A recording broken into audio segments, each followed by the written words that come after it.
JMU Athletics and the JMU Alumni Association are teaming up to bring you this free MadiZONE HD SposrtNet feature presentation.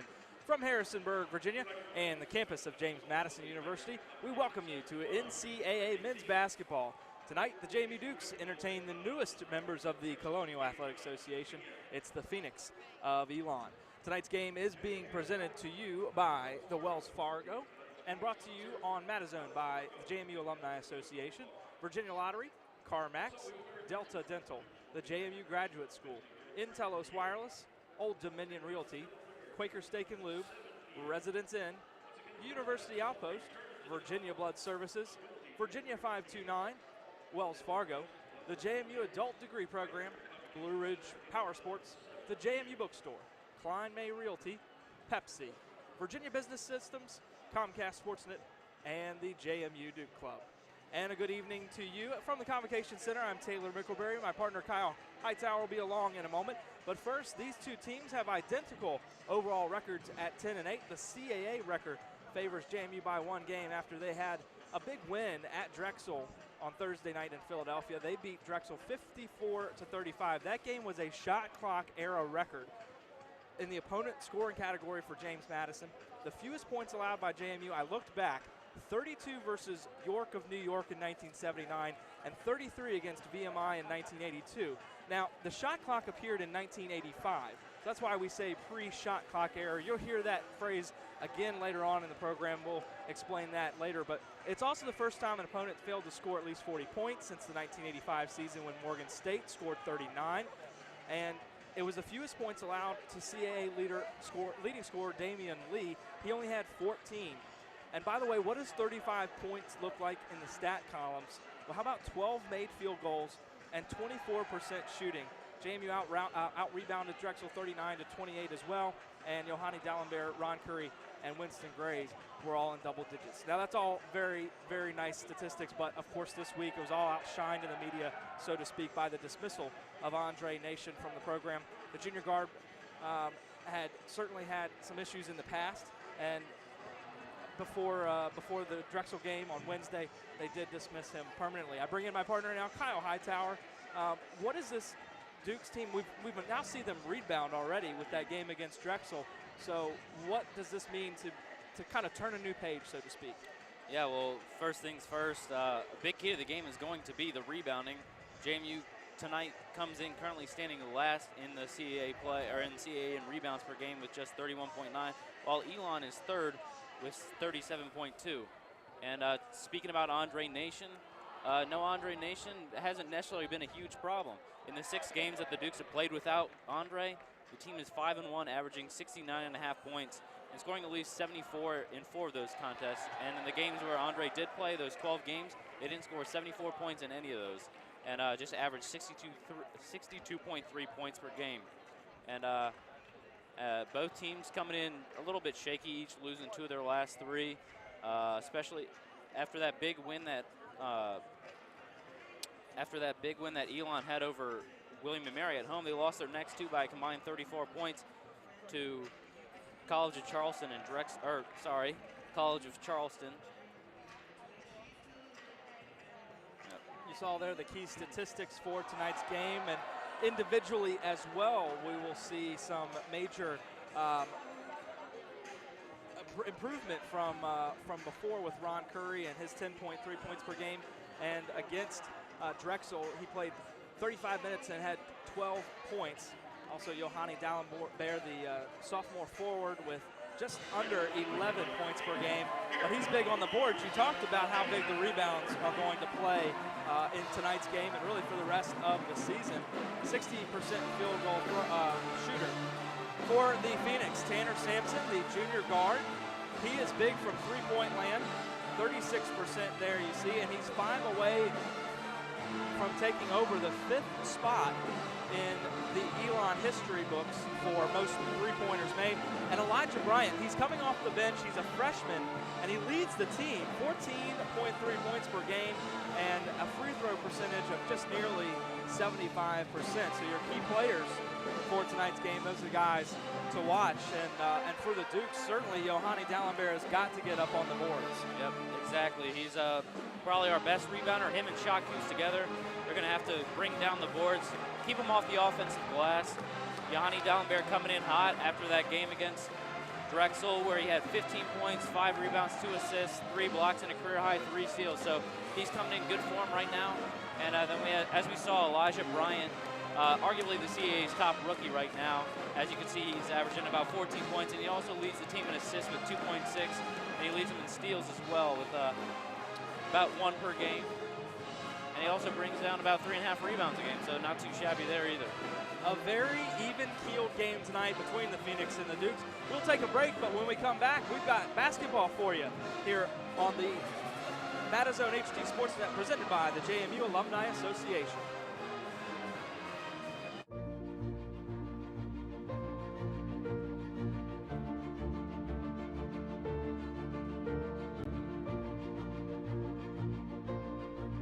Instead of asking yourself, where did those 4 years go? Think about where the next 40 will take you.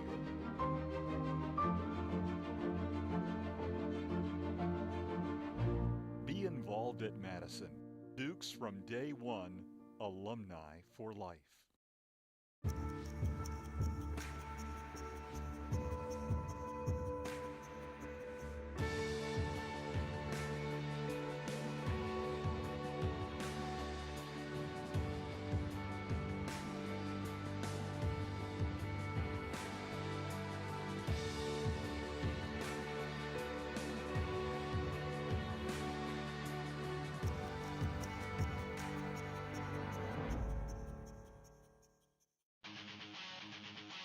Visit the James Madison University Bookstore, your source for all things JMU.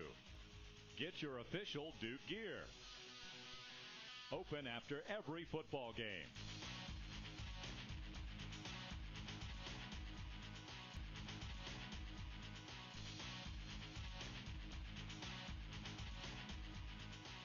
The JMU Bookstore. Support the team.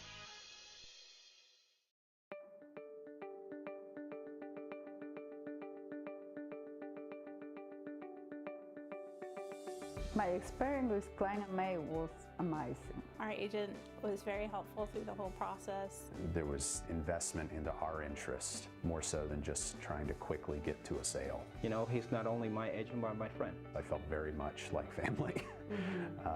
Really was very well taken care of, and very, very pleased with the entire experience.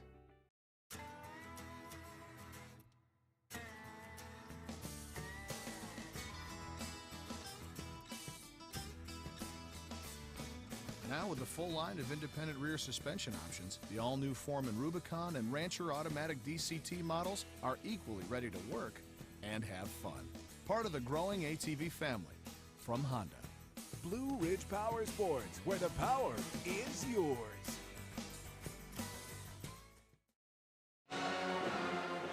Welcome back to the Convocation Center, and the Elon Phoenix into town here into Harrisonburg to face the Dukes. Both teams checking in at 10 and 8. Let's take a look at how the rest of the CAA looks here during this week in January. The Dukes coming in at 3 and 2 in the CAA, and the Phoenix at 2 and 3, so very close. Also, other games in action today: William & Mary and Towson. The Tribe wins that one, and UNCW and Hofstra. And the University of North Carolina Wilmington, they won that one earlier, 79-74. And Drexel beat Delaware 66-62. So add 1 and -1 to all of those that you see there. Those were made before press time, before this afternoon's game. By the way, we're playing a very late game here at 8 o'clock at the Convocation Center. And it is the last CAA game to play. College of Charleston and Northeastern playing each other now. And we'll go to the starting lineups and Kyle Hightower. All right, first up we had number 3, Tanner Sampson, the sharpshooter out of Littleton, Colorado. And up next we got Austin Hamilton, senior guard, 5'10", 190 pounds from here in Herndon, Virginia. And we got number 11, senior Kevin Blake, guard, 6'3", out of Toronto, Canada. They call him Air Canada. Next up we got Tony Sabato, number 15, junior center, 6'7", 220 pounds out of Cincinnati, Ohio. And finally, you got Ryan Winters, number 32, senior forward, 6'7", out of Denver, Colorado. Elon, coached by Matt Matheny in his 6th season from Statesville, North Carolina, an 87-90 record. He was the 2013 SoCon Coach of the Year. That's the conference the Phoenix were in before they came to the Colonial Athletic Association. And you see there the Phoenix as they prepare for this game. Meanwhile, we'll prepare to introduce the Dukes. Once again, Kyle Hightower. All right, first up, we've got Yohani Dallenberg, number 40, sophomore, 6'8" forward, 225 pounds, out of Port-au-Prince, Haiti, and played high school basketball in Philadelphia area at Lower Merion, same high school as Kobe Bryant. Next up, we got number 13, sophomore forward, 6'8", 220 pounds, out of New Zealand, Tom Vodanovich. And up next, we've got your leader, Ron Curry, 6'4", guard, junior, number 2, out of Pensacola, New Jersey. And then we've got Cleveland, Cincinnati State transfer, Winston Grays, number 3, 6'2", junior out of Cleveland. And finally, we've got your sophomore guard, 6'7", Jackson Kent, number 10, out of High Point, North Carolina. And the Dukes are coached by Matt Brady in his 7th season at James Madison. He's from Haddon Township, New Jersey. Checks in with a 109 and 110 record. Tries to even it tonight against the Phoenix. He coached at Mariston, New York as well. And you can see there he led JMU to a 2013 CAA championship and to the NCAA tournament. Been a coach for 11 years, and he will be assisted by Rob O'Driscoll, Bill Phillips, and his former head coach at Siena, Mike Dean. And I was actually in process of kind of learning these teams. I read a little bit about Coach Dean and Coach Brady, an article on how Coach Brady called him up before that championship season in 2013 and asked if he wanted to be a associate or assistant head coach here with the Dukes, and Coach Dean agreed, and now it's somewhat switched. It's the protege leading the former ball coach. Yep. So almost ready for basketball here. An 8 o'clock tip. These two teams have only met one time. We'll talk more about that later on in the broadcast. There you see Matt Matheny. Yohani Dallenberg will be alongside Tony Sabato to take the tip. And we are underway. Tip goes to Elon. Pushed forward quickly by Austin Hamilton. Hamilton, the senior from Virginia, played at Herndon. Sabato down the middle. He'll take the jumper. Bounces out. Pulled down by Vodanovich. And up ahead to Winston Grays. Duke's first possession now. Curry gets it towards the top of the key. And he'll work it around. Trade a pass with Vodanovich. And now with Grays. Working outside the perimeter. Curry tries to drive inside to Vodanovich, and Vodanovich will lose the handle on it and try and get it out to Jackson Kent. That's going to be off Vodanovich. As we showed you a little bit earlier, these two teams, the defense for Elon, 68 points per game is what they're allowing. They're scoring 72. JMU a little bit more defensive with 64 points per game scored.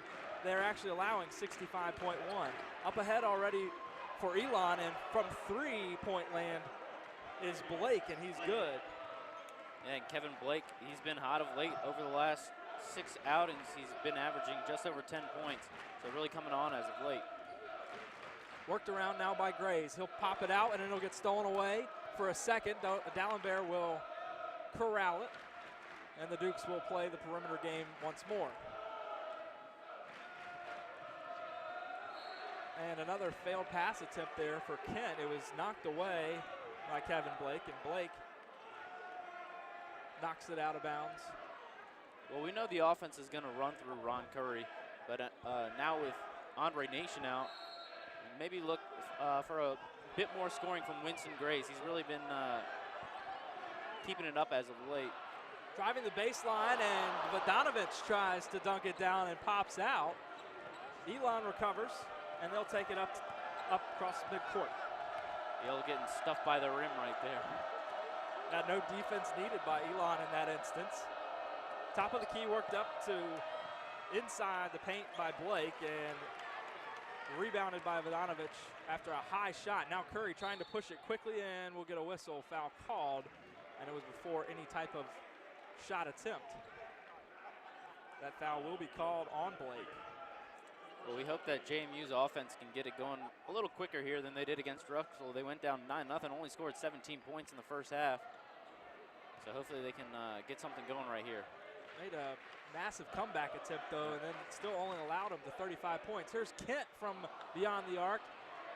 And getting up for the rebound is Kevin Blake. Boy, he got up for that one above Yohani. Good look from Jackson Kent right there, too. Shooting about 42% from three. Really good three-point shooter. Blake works it inside to Winters, who kicks it back out, and now to the top of the key with Hamilton. Gets it back inside to Winters, nothing there. Back out for the three attempt by Hamilton, and he's got it. Look for Elon to shoot the three ball a lot. They love it. They've already had 5 games where they've shot or hit 10 or more threes. They've gone 4-1 in those games. The only loss was to Northwestern in overtime. Vodanovich tries again, go baseline, and it is rimmed, not in and out. That one just hit the bottom of the rim in that instance. Elon now with another opportunity at offense. Up 6-0. Sampson, that's the big three-point shooter for this team. Knocked away by Vodanovich, away from Ryan Winters. Driving inside. And worked around. And the shot missed there by Hamilton. Good defense there by the Dukes, not giving them an open look, especially Sabato. Not much of an offensive threat there. Curry kicks it out to Dallenberg, who's at the free throw line. He drives, and it's a foul called. His shot does not go, but the foul's going to come against Elon. Elon bench wanted a charge right there, but they're not going to get it. You take a look here as he drives forward. Looked like he wanted to go for the powerful slam, but Elon was not going to have it. Dallenberg will go to the line for 2 free throws, and Yohani Dallenberg, 72% free throw shooter. Trying to get JMU's first points. The fans at Convo have not sat down yet, and they won't get to yet. Vodanovich will go out in favor, and so will Jackson Kent, in favor of Paula Shakus and also Joey McLean. And you have to think that both Joey McLean and probably Ivan Lukic will get some more playing time here than what they had been used to with the absence of Mr. Nation. Dallenberg with another free throw attempt. This one goes in. He could sit the fans down in Convo finally, as we're about 3 minutes in. A press suddenly from JMU, about a half-court trap there. Elon handles it. To the top of the key now with Hamilton, who works it around. Back to Sampson. Sampson hasn't got a shot yet. Bryant has come into the game as well for Elon. Tried to power it up for a layup there, did Ryan Winters, and foul going to be called against Dallenberg. It will be his first personal foul. And just tried to work baseline here, did Winters. That'll be 2 shots for Winters, who is a 69% free throw shooter, and he nails the first one to put Elon up by 6. Winters, the 6'7" senior from Denver, Colorado. With the next free throw, he'll put it in as well, and we'll get a quick substitution before the Dukes take offense again. It's Christian Hairston, sophomore from Greensboro, North Carolina. And Joey McLean will handle the offense now.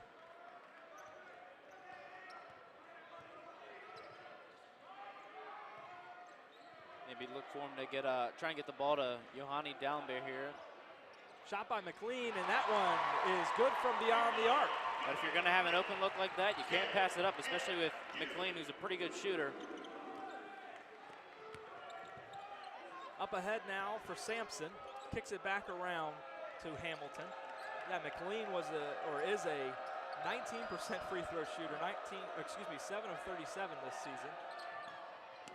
Shot put up and recovered by Elon, and then stolen away by McLean, who then tried to dribble around. Shotkus, it's all bodies on the floor to grab the basketball.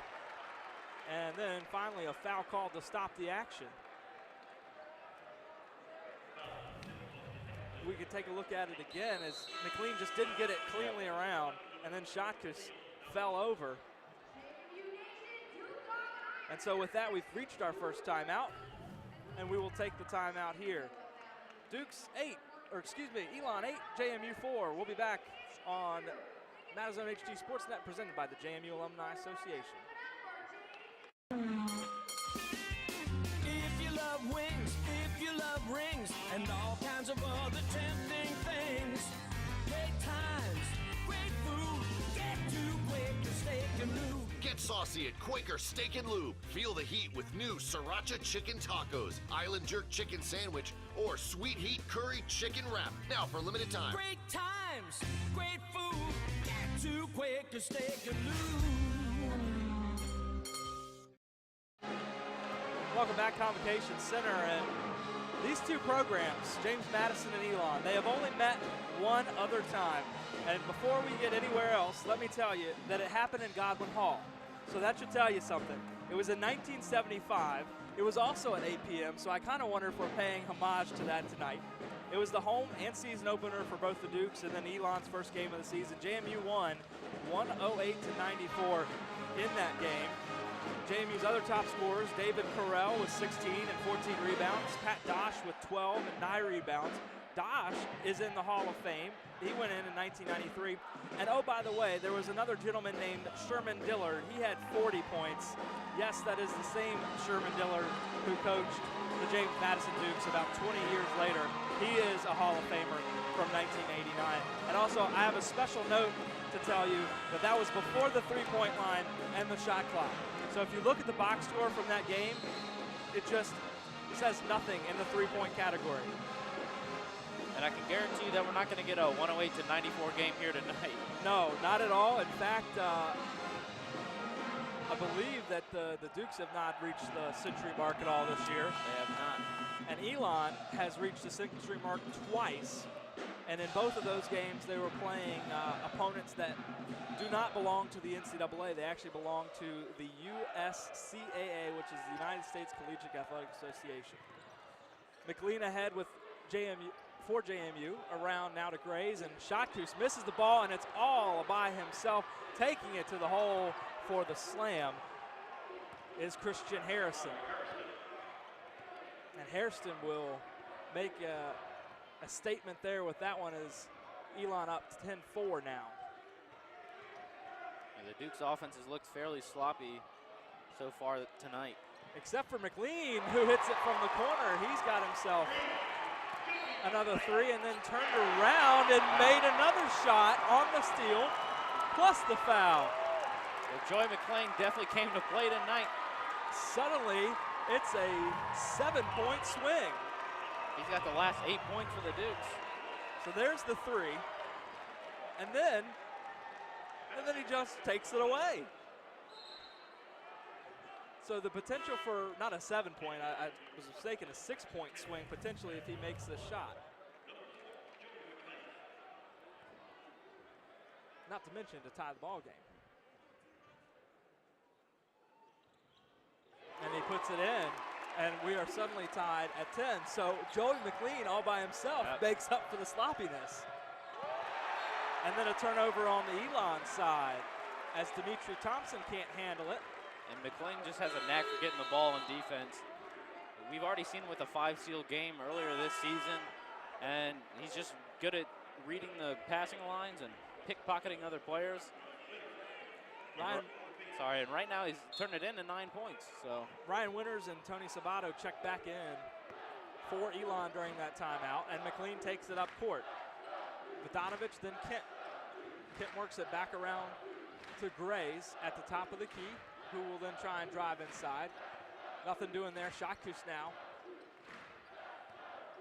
Then passes it off, sets a pick. Shotkus now wants a shot from the wing. Will have to cross court to Grays instead. Graves works it around towards the top of the key, wants to drive inside baseline. He hits the bottom of the backboard, and it will be off either him or Shotkus, probably Shotkus there, who tried the rebound. And like I said earlier, Winston Graves, he's going to have to step up offensively with Andre Nation no longer with the team. Now with Elon, handled around by Elijah Bryant. Bryant, the freshman, averaging the most points on the team, 14.3 points per game. Into the corner now for Kevin Blake. Inside to Winters and then back out for the shot by Bryant, and he nails it. 3-point lead back to Elon. And Bryant himself. And he shoots very well from outside. He's about a 35% three-point shooter. Cross court now to Graves, tries to get inside to Vodanovich. Kicked back out to Kent, who's open for three. Rims in and out and is pulled down by Dimitri Thompson, and then the pass goes errant and out of bounds along the baseline. And Ron Curry will check back in for the Dukes as well. Great job of getting back there by Tom Vodanovich. He's just a guy with a high motor. Sprinting back down the floor and swiping that ball out of bounds, keeping Elon from scoring an easy bucket. The shooter, Tanner Sampson, checks back in for Elon as well, and it remains the Phoenix ball. Inbound goes to Bryant. Bryant from Gwinnett, Georgia, New Hampton school. 6'4" freshman, shot pulled down by McLean, who's driving quickly for the Dukes. Kick back out to Kenny, wanted the shot, but instead will drive inside and take the turnaround jumper from the paint for 2 points. That was a smart pump fake and drive right there by Jackson Kent. Get the short little 2-point jumper. Half-court trap works, and Elon throws the ball away. The Dukes defense really stepping up these last couple minutes, getting in the way of passing and just generating some chaos against this Elon Phoenix team. McLean gets the inbound from Vodanovich, has to go all the way to the other side of the court to make sure he keeps it away from the Phoenix hands. Quick pass off now from Vodanovich to McLean, who tries to set the offense. Ivan Lukic received the pass, but we had a foul on the other side of the court away from the basketball. And it's going to be on the Dukes, and it will be on Vodanovich, his first. I believe it was a moving screen. Got a substitution for the Dukes as Yohani Dallenberg checks back in for Vodanovich. So very interesting. It seems like there's a good rotation going on, at least for the Dukes and also for Elon as well, of players in and out. Well, we see Lukic in right now. He's going to get a good amount of playing time now that we saw that Hari Hall was in sweats tonight, not playing. Unavailable tonight is Hall. Put up by Bryant. Knocked away by McLean, but into Bryant's hands. Now to Sampson, his first three attempt of the night. It rims in and out. You'll see that a lot more from him tonight. Then down low, it was recovered by Elon and tried to put back up by Sabato. Foul called in the process. And that's where JMU that's really been their Achilles heel, is grabbing the defensive boards. They just haven't been able to do a good job of it. And you see right there, 2 offensive rebounds by Elon, and they get to go to the line. So JMU really needs to shore up their defensive rebounding. Foul charged against Lukic, and the first free throw by Sabato rims in and out. He is a 44% free throw shooter. Only shot 16 free throws on the season. And Elijah Bryant will head back to the bench. Austin Hamilton checks back in for Elon. Next free throw upcoming, and that one will sink through for Sabato. Dukes with Joey McLean now. No pressure from Elon's defense, and they'll get into the offensive set. Curry works it around to Lukic. Back to McLean at the top of the key. To Curry. Curry wanted a 3 there for a second, it looked like, but he'll instead drive and then put it through from inside the paint. Ron Curry taking care of pretty much all of that drive by himself. And he's going to have to do a lot of that now to propel this Dukes team in throughout the CAA play and CAA tournament. And he's been playing really well of late. He's got 4 straight double-figure games. Kevin Blake in the corner wanted to drive towards the baseline, kicks it back out to Hamilton. Hamilton will step inside the three-point line and get the jumper. That's his 5th point, and Elon with the 2-point lead now. Joey McLean hands it off to Ron Curry. Curry back to Kent, around to Lukic. Lukic looked like he wanted a long distance shot. Instead drives and he loses it. Stolen away by Hamilton, who now takes it up court. Hamilton trying to set the Elon offense. Kicks it over to Sabato, then passes it right off to Sampson, then to Hamilton, who drives inside. Worked back outside to Sampson, who wanted the 3. He'll instead step right inside the 3-point line, and the shot is off. Kent recovers, and Curry up court quickly. Curry wants to do it again all by himself, but he will be fouled before he even got a shot off. And so that foul will be charged against Austin Hamilton. It will be his 2nd. Elon has a 2-point lead as we take another timeout. You're watching the MadiZONE HD SportsNet presentation of basketball presented by the JMU Alumni Association.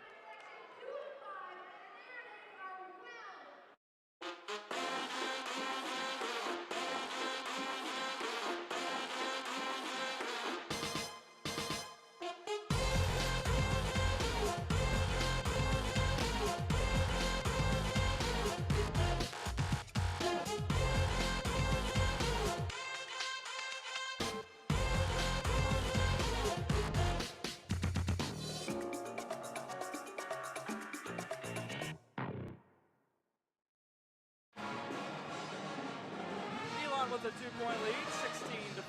We're at 10:43 to go in the first half. And Pepsi is the official beverage of JMU Athletics.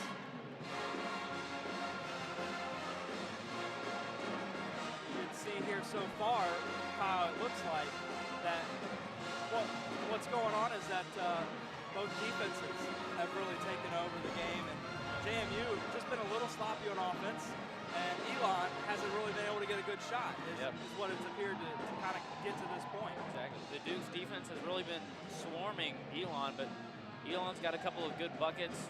And JMU, their offense was sloppy, but it's really been kept together by Joey McLean. He's played really well thus far. And Ron Curry finally getting into the mix. And we've seen a pretty good defensive effort from both teams. So yeah, McLean responsible for 6 points all by himself there that turned a 7-point game into a 1-point game. Exactly. In a matter of about 5 seconds. In literally a matter of about 5 seconds. And not just game time 5 seconds, real time 5 seconds. He made the 3 and all of a sudden he's under the basket. Yeah, he made the 3 and it looked like you were looking down there for them to come back down the court. I was waiting for him to come back down here, and luckily we have this monitor in front of us. I saw what was going on at the other end. So McLean already one of the stars for JMU up to this point. We're only 10 minutes in, but 9 points already for McLean. And a couple of steals, too. And a couple of steals in addition to that 7. As we are ready for McLean himself to inbound the basketball. He's got the 2 steals, does McLean, and we'll have a foul on the inbound. Foul going to be charged against Elon's Dimitri Thompson. Thompson, the 6'4" freshman from Orlando, Florida. Orlando Christian Prep, his high school. His first, team's 6th, and we'll get an inbound for the Dukes. All the way up to Shotkus, who's around the top of the key. Shotkus is one of those players. He's not going to necessarily be your main offensive focal point, but he's really good at filling in where he needs to be, and he's great at hitting the offensive glass.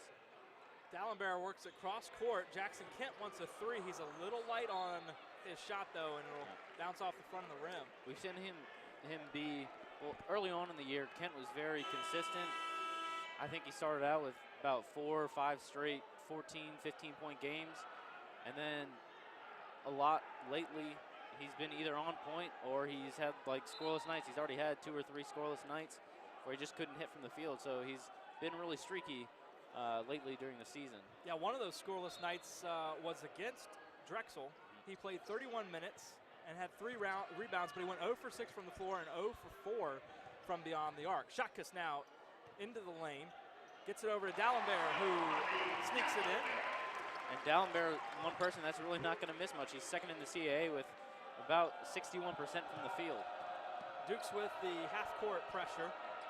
Elon handles it. Now Bryant back into the game. He'll work it around against McLean on defense for the Dukes. Into Anton and then around to Blake. And then Bryant's going to chase this ball down, but they're going to call an over and back. Another turnover for Elon. Both teams have, I think in general, been pretty sloppy with the way they handle the basketball. Well, that's Elon's 5th turnover, and JMU has 4 of its own.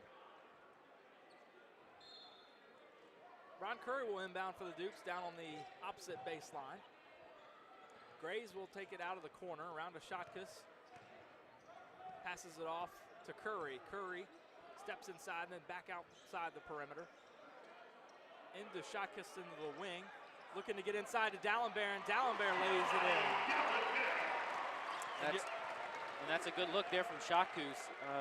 He's really good at that. Down in the post, good at finding the open man near the bucket for an easy 2 points. D'Alembert about 10.9 points per game. He also gets about 5 rebounds per game. Dukes take the lead. It is their first lead of the game, 18-16 with 9 minutes to go. Remember, the Dukes got down 9-0 in their last game against Drexel. Bryant with a long three-pointer, and it bounces out. Rebounded by Grays. Oh, and they said Grays stepped on the line. Grays is going to argue it. Very nicely, though, I see. Yep. We'll take a look here and where his foot lands. Oh, yep. Good call. McLean is actually, even though he's just 6'2", he's been one of JMU's best rebounders. He led against Drexel with 7 rebounds. So he's actually pretty competent at hitting the boards. Sampson with his second 3 attempt from the corner. It's no good as well. Kent gathers it up for the Dukes to now go on offense. Grays cross court back to Kent. And Kent is fouled. That one's going to be on Sampson. It will be his first foul, but it will be the 7th foul on the Phoenix. And that's a big part of Jackson Kent's game is doing that little shot fake right outside the three-point line and driving in toward the paint. And he gets a lot of fouls called that way, so it really works for him. Christian Hairston will step out of the ball game. Kent to shoot a free throw, and that one bounces out. It was a 1-and-1, and I believe we have a lane violation. And a rare miss for Jackson Kent. He's 3rd in the CAA, shooting about 84% from the line. D'Alembert takes a seat as Tom Vodanovich steps back on, and Elon has the basketball. As that opportunity at the free throw line goes amiss for JMU. Up ahead to Sampson now. Sampson working against both Curry and Shotkus on the three-pointer, and he tried to get it out of bounds off of Curry, but instead Curry gathers it up. Gets it ahead now to Kent, over to Grays. Grays drives inside, the runner, and he's got it. Takes the 4-point lead to the Dukes. That's definitely a big part of Winston Grays' game is he's either taking a 3 or he's taking it inside and doing a little floater, small jumper right outside of the blocks. Winters inside, then back out to Dimitri Thompson, and Thompson will put it in, plus the foul coming. Foul is going to go against Shotkus. And Dimitri Thompson, another solid freshman for Elon, averaging 5.8 points and 3.7 rebounds per game, but shooting 44% from the field. And him and Bryant are going to be good together in that backcourt of Elon for the next few years to come. Thompson's free throw bounces a few times, is gathered back up by Winters, and another offensive set. Sampson left alone. You can't do that in three-point land with Sampson, though he hasn't looked very good. Yep. And they'll miss another one. And he's coming off his first scoreless game since 2013. He couldn't get on the board against the College of Charleston. Grays in the corner, back out to Curry now. To Kent. Kent wants to drive inside. Around to Vodanovich, back behind him. Now to Curry and Shotkus. Working the perimeter game are the Dukes. Looking for an opportunity to drive inside. Grays tries it, comes back out to Kent. Kent with 8 seconds on the shot clock. He'll try and drive it himself.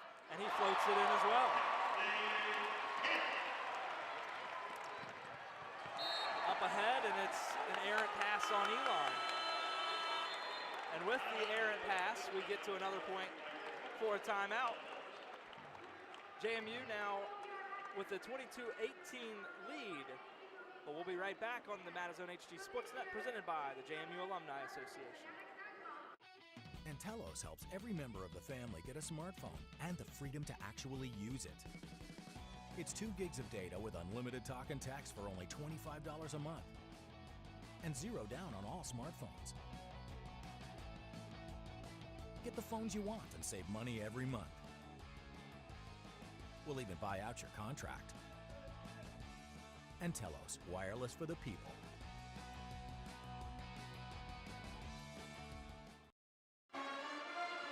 Welcome back to the Convocation Center in Harrisonburg as the Dukes facing newcomer to the Colonial, Elon. And so far, JMU playing really an inside game. They're getting a lot of floaters, a lot of layups down towards in the paint and in the baseline. Meanwhile, Elon's still kind of relying on their outside game to shoot with Sampson, but he's being double covered by the Dukes right now. Yep, I mean, that's kind of the name of the game for Elon is they like that three-point shot. They're going to take a lot, and they're going to live or die by it. And James Madison, I mean, they're going to love getting those higher percentage shots. I mean, we saw Kent just make a little fadeaway, which Matt Brady probably didn't want, but shot clock's going down. You got to put it up anyways, and does a good job of putting it in. You had mentioned Tanner Sampson, the guy that we're watching from beyond the arc. He was scoreless in that game against College of Charleston. He played 19 minutes. You had said it was the first time since 2013, but right now he's 6th in school history for three-pointers. If he makes 5 more, he'll get to 5th. You know, he's really high in the CAA right now. I believe it's 3rd for shooting threes. He's tied for the lead in three-pointers made, but Marcus Thornton has more per game because he's played a couple less games. But he's a heck of a three-point shooter, and you got to give it to him.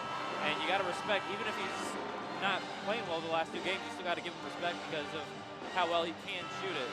Though he has missed a few times already today, over 0 of 4 from the three-point line, from beyond the three-point line. Yeah, meanwhile, he's actually 11th in field goal percentage at 36%. Jackson Kent's above him at 5th in the conference, about 43%, 42.9 officially. And the 2 of them combined tonight are 0 of 7 from three-point land. So they're both going to want a better percentage, and it's going down as of right now. Full court action for Elon on the defensive end. Curry gets around it and crosses half court. Works it at the top of the key.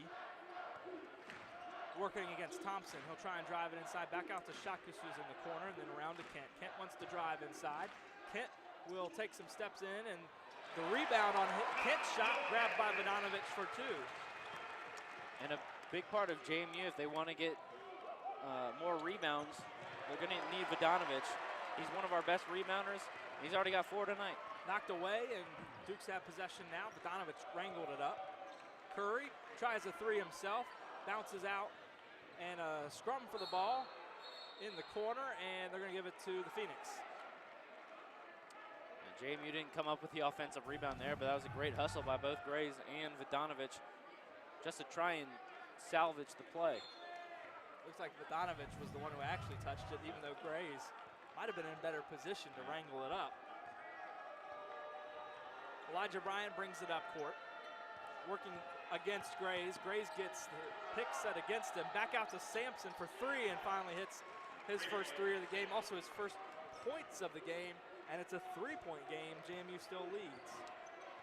Yeah, and that's not good for JMU because if you let a great shooter be able to see the ball go through the hoop for the first time in a while, it's only going to make him want to shoot more. Jackson Kent tries the shot just inside the paint, and the foul coming out on the rebound as the shot was missed. Foul's going to be charged against Paulius Shakus. Kent will go to the bench, and McLean comes back on after a break. Also, Kevin Blake returns to the court. Blake in the last outing against College Charleston. 10 points, 1 rebound, and 30 minutes of action. One of the starters, he's a senior. And up court come the Phoenix, just working against McLean now defensively. Ryan Winters over now to Bryant. Bryant handles it. Going against McLean and Curry here. McLean and Curry have done a really good job so far defending Bryant tonight, as he has just the 3 points. Bryant working mostly on point guard responsibilities, trying to run the offense now. Less than 10 to shoot on the shot clock. Cross court, Sampson's open for 3. He's got it. Like I said, he's going to want to keep shooting as he makes more and more. You know, I've been kind of watching their offense, and they're really setting Sampson up to shoot the 3. Which why wouldn't you, of course? Especially now if he's feeling it, you're going to want to get it to him as much as you can. Shotgoose wants his own 3. He's got it. On the far wing. And gives the Dukes the 3-point lead again. That's his first points of the game, although he's got 2 fouls in the scorebook as well. Shotgoose, he's not going to beat you much with the shooting, but, I mean, he's definitely capable of about like 15, 20 feet, and you can see the 3-pointer there. He's got kind of a line drive shot, but, hey, it works for him. Up ahead to Blake, now inside to Sabato from the free throw line. Sabato misses it. Loose basketball corralled by Ron Curry. Curry with the point guard duties handling it up court. He'll actually take it himself until he kicks it back out to Shotgoose. Is Shotgoose feeling it? Yeah, he's got it. He's got as many as Sampson at this point. Yeah, he says, Sampson, I can do whatever you can do, I can do a little bit better. Both guys have 6 points. Now Bryant tried the shot, and no shot because we had a foul prior. And they're going to charge the foul. Well, we take a look at it again here. Charged foul to Joey McLean, his first. He still leads the Dukes in points right now with 9. And to the line goes Elijah Bryant. Elijah Bryant, free throw shooter, 75%.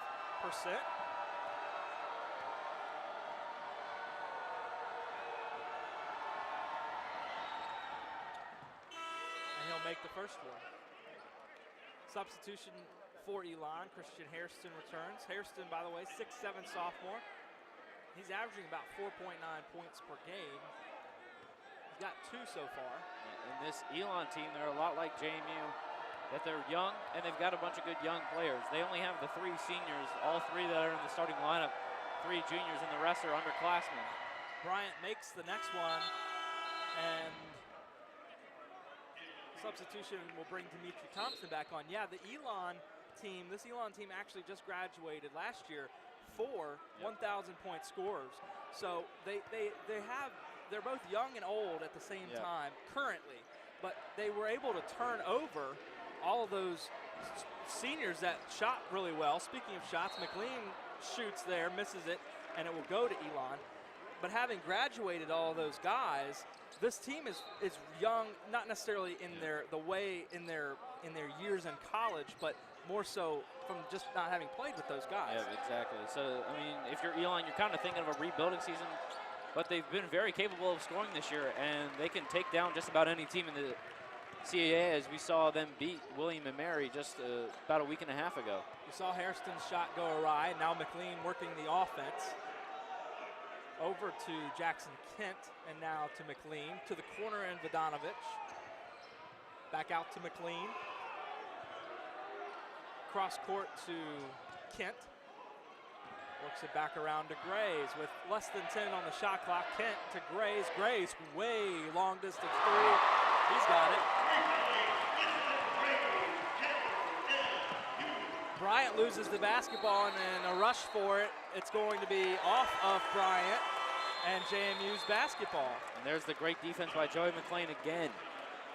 So McLean forces the turnover, and the Dukes with a 33-26 lead head into this timeout. We'll take the break too. You're watching basketball on MadiZONE HD SposrtNet, presented by the JMU Alumni Association. The Residence Inn by Marriott provides guests with plenty of room. Room to recharge. Room to prepare. Room to relax. Stay one night or as long as you like. The Residence Inn by Marriott provides each guest with amenities tailored to their individual needs. Spacious suites with all the comforts of home, because it's not just a room, it's a residence. Introducing something new from Old Dominion. Our clients have loved our feature-rich mobile site for years, and now you can get all that info in an app. Search the way you like. Discover listings in new ways. From desktop to mobile, we've got you covered. And one more thing, we are the only company in the area to have access to 5 MLS systems. That means you'll get more listings and info here than anywhere else. Guaranteed. Old Dominion Realty. Now that's what you were looking for. Welcome back to the Convocation Center as JMU leads 33-26 over Elon. I'd like to remind you that you have the opportunity to connect with Kyle and I here tonight. That email address to send your emails to tonight is MadiZONE@jmu.edu. We'll see if we can give some shout-outs here on the other side of halftime. Love to communicate with you and hear what you have to say about tonight's broadcast and who you're rooting for, whether it be the Dukes or the Phoenix. Other CAA scores that we had, we told you about some of them earlier, but I'll recap them for you. The Tribe defeat Towson 85-72. UNCW defeats Hofstra 79-74. And Drexel defeats Delaware 66-62 after coming off of, we know what all the statistics are for our side being, one of the lowest scoring games. You have to wonder, is it one of their lowest scoring games ever as well? Yep. And it has to be, I would think, without knowing the exact statistics there. And also a game going on right now. Last we had an update, 5:30 to go in the second. Northeastern up over Charleston, 57-53. They're up just 3 right now, and if College of Charleston pulls off that upset, the top 2 teams in the CAA lose today, and makes it a lot closer for everyone else. Yeah, the Duke's just about 1 game out. That might have changed with all of the changing things that happened today. McLean tries to drive inside over to Shotkus. Shotkus loses the basketball, but gathers it back up and gets it to Winston Grays. Back out now to Kent, who wants his own 3. He doesn't have it, and it's gathered up by Blake. Forward to Hairston, back out now to Bryant. Bryant will get hung up on Shotkus. Shotkus heads to the floor, and he'll be charged with that foul. No, I take it back. It's actually McLean who gets charged with that one. His second. A little reach in there by Joey McLean. Shotkus was hoping to get the charge. That's actually not a bad thing. I think they charge it to McLean. That's who they put it up on the board for. As Ron Curry checks back in for McLean. That's not a bad thing, because otherwise Shotkus would have had 3 fouls. Yep. You don't want to get into 3 fouls. You can maybe make it the next 229 without fouls. But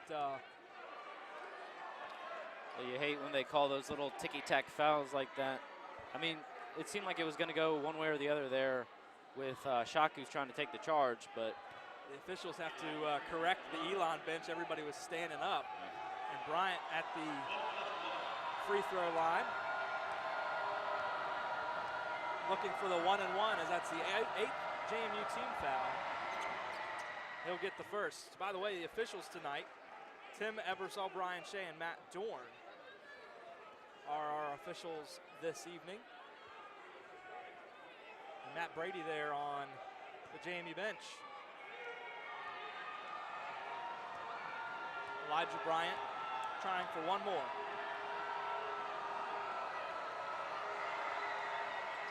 And he's got his one more. Shotkus to inbound to Curry. Curry working against the one defender of Elon, that's Bryant. And they'll try and set the JMU offense with their 5-point lead now. Maybe look for Ron Curry to get a little more aggressive offensively here. Grays back to Curry. Curry with just the 2 points. Curry looking to drive inside, kicks it back out to Kent, who's covered. He can't shoot the 3, so he tries to drive inside. With 8 seconds to shoot, he'll try a floater, and it rims out. Kent really trying to drive the lane tonight, especially since his three-point game really isn't on point. Bryant for 3, and that one will rim out as well on the Elon side, and we'll have Curry now after the Vodanovich rebound. to Grays. He wants a three, and he won't get this one, but Vodanovic has got the rebound. Kicked back out to Curry, and Curry's got a chance to drive. He'll instead kick it out to Vodanovic, and Vodanovic is off on that three. A scrum for the ball, and it is almost picked back up by the Dukes, but Curry on a line, and he'll turn the ball over after grabbing the rebound. Yeah, Vodanovic, not much of a shooter, and tried to get some of what Shotgoose had, but couldn't quite get there. But he did a great job of getting his offensive rebound there, leaping over just about everybody. 90 seconds to play as they'll clean the court from where everybody fell. And then we'll get the inbound from Tanner Sampson to Elijah Bryant. Bryant, the CAA Rookie of the Week. Last week, it was his 4th award. He was also the Player of the Week for the week of January 5th. The three attempted by Grays, who ends up getting, by Elon. Grays gets the rebound. Yep, and Bryant leading all CAA rookies in scoring this year with about 14.5 points per game. Vodanovic now has it, and it's stolen away, but not before he's fouled. Yeah, by the way, Bryant, also that same week he was Rookie of the Week, shared the Player of the Week for his efforts at Drexel. 32 points, it was his career best that night. We'll get a substitution for Elon. And Elon is 4-0 when Bryant scores at least 20 points. So look for him to try and get a few more open looks. Got a long way to go, though. He's at 7 now. Ivan Lukic steps back in for Shotgoose, and Colin Luther was the guy who came on for Elon. And Vodanovic at the line for the 1-and-1, as that's the 8th Elon foul of this first half. Just over a minute to play in the first half. Vodanovic misses the first of the 1-and-1, and the rebound gathered up by Ryan Winters. Now worked around by Bryant. Over to Sampson, then to this corner, near corner with Blake. Blake tries to drive the baseline, and he will put the basketball in, get the foul. The foul will be called on Lukic, who is slow to get up. That will be Lukic's 2nd foul. And that's not good for the Dukes if Lukic is hurt, because they're already thin as it is tonight, depth-wise. Lukic looks like he's okay, just was slow to get out. Well, he does look like he's in a little bit of pain. He's gonna fight through it though, as I don't see anybody heading to the sub line. Brady gonna confer with the official. We can only hope it's just a bit of a stinger. Kevin Blake will shoot the free throw. Blake's free throw missed. Luther recovers it though on the rebound, and now he's covered up by 2 Dukes though, gets it away. Blake tries again, wants to drive inside, kicks it out, and for 3, it is missed by Sampson. Still rebounded by Elon. And now Bryant will get an opportunity to reset the offense with 20 on the shot clock and 30 on the game clock. JMU, they really need to shore up that defensive rebounding. That's already the 5th offensive rebound, or 6th offensive rebound for Elon. Bryant drives inside. It's blocked away by both Lukic and Vodanovic, it looked like, and a foul called. And we'll head to the other side for the 1-and-1. That foul charged against Elijah Bryant. It is his first. And I believe it was Vodanovic who was fouled, so he'll go to the line. And Kevin Blake is limping off for Elon, which would be huge if he were to be injured. Yep, he's been big for them recently, and tonight already playing very well. Vodanovic is first, and it's missed. Lukic, though, recovers. Curry now, 16 seconds. You got to think they're going to hold for the last shot here. Exactly. I'd say either maybe a little dribble drive from Ron Curry or try and get Winston Grays an open look. He's got 6 seconds to do it. Curry with 4 and 3 now. He's got to get a shot off. He's from beyond the arc. He misses it as he falls down, and we hit halftime. So, very much so, a defensive first half here between these 2 teams. But the Dukes maintain the 33-30 advantage as we head into the locker rooms. and you have to imagine that both teams are going to talk more offense in their locker rooms because the defense has looked pretty good. Granted, JMU's defensive rebounding there within the last 2 minutes has looked great. A little shaky.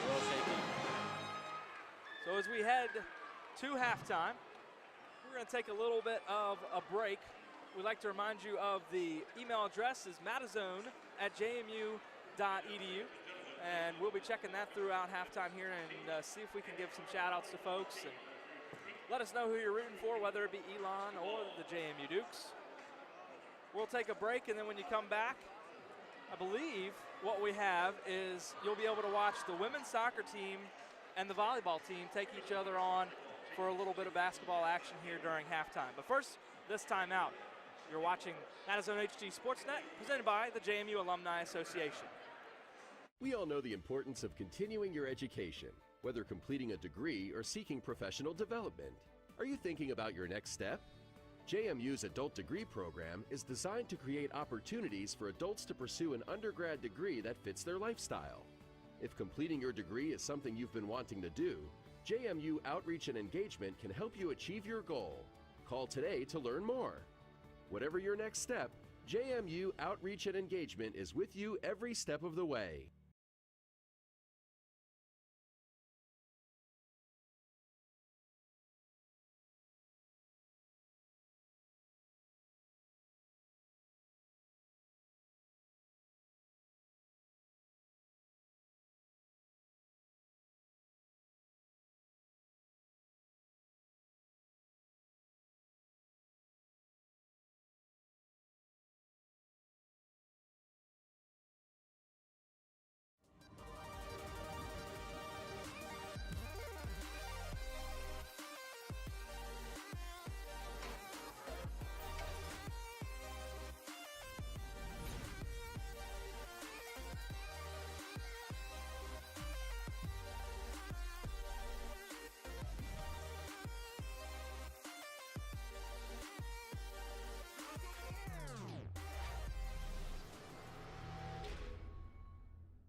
Well, once again, you're getting an opportunity to watch the women's soccer team and the volleyball team take on each other here in a basketball game at halftime. Kyle and I are going to take a little bit of a break, though, and we'll be back here with about 3 minutes to go in halftime.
That's like saying the pretty girl at JMU. I mean, you know, she's right up in line.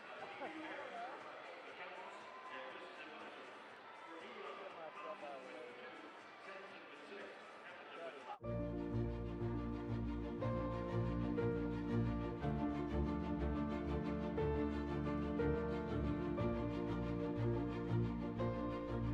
Instead of asking yourself, where did those 4 years go?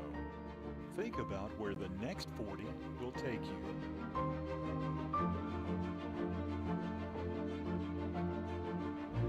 Be involved at Madison. Dukes from day one, alumni for life.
Oh, as we welcome you back here to the Convocation Center, let's take a look at some statistics from the first half. Kyle, of course, like we were talking about before the break, there's no doubt that up to this point it's been a very defensive game.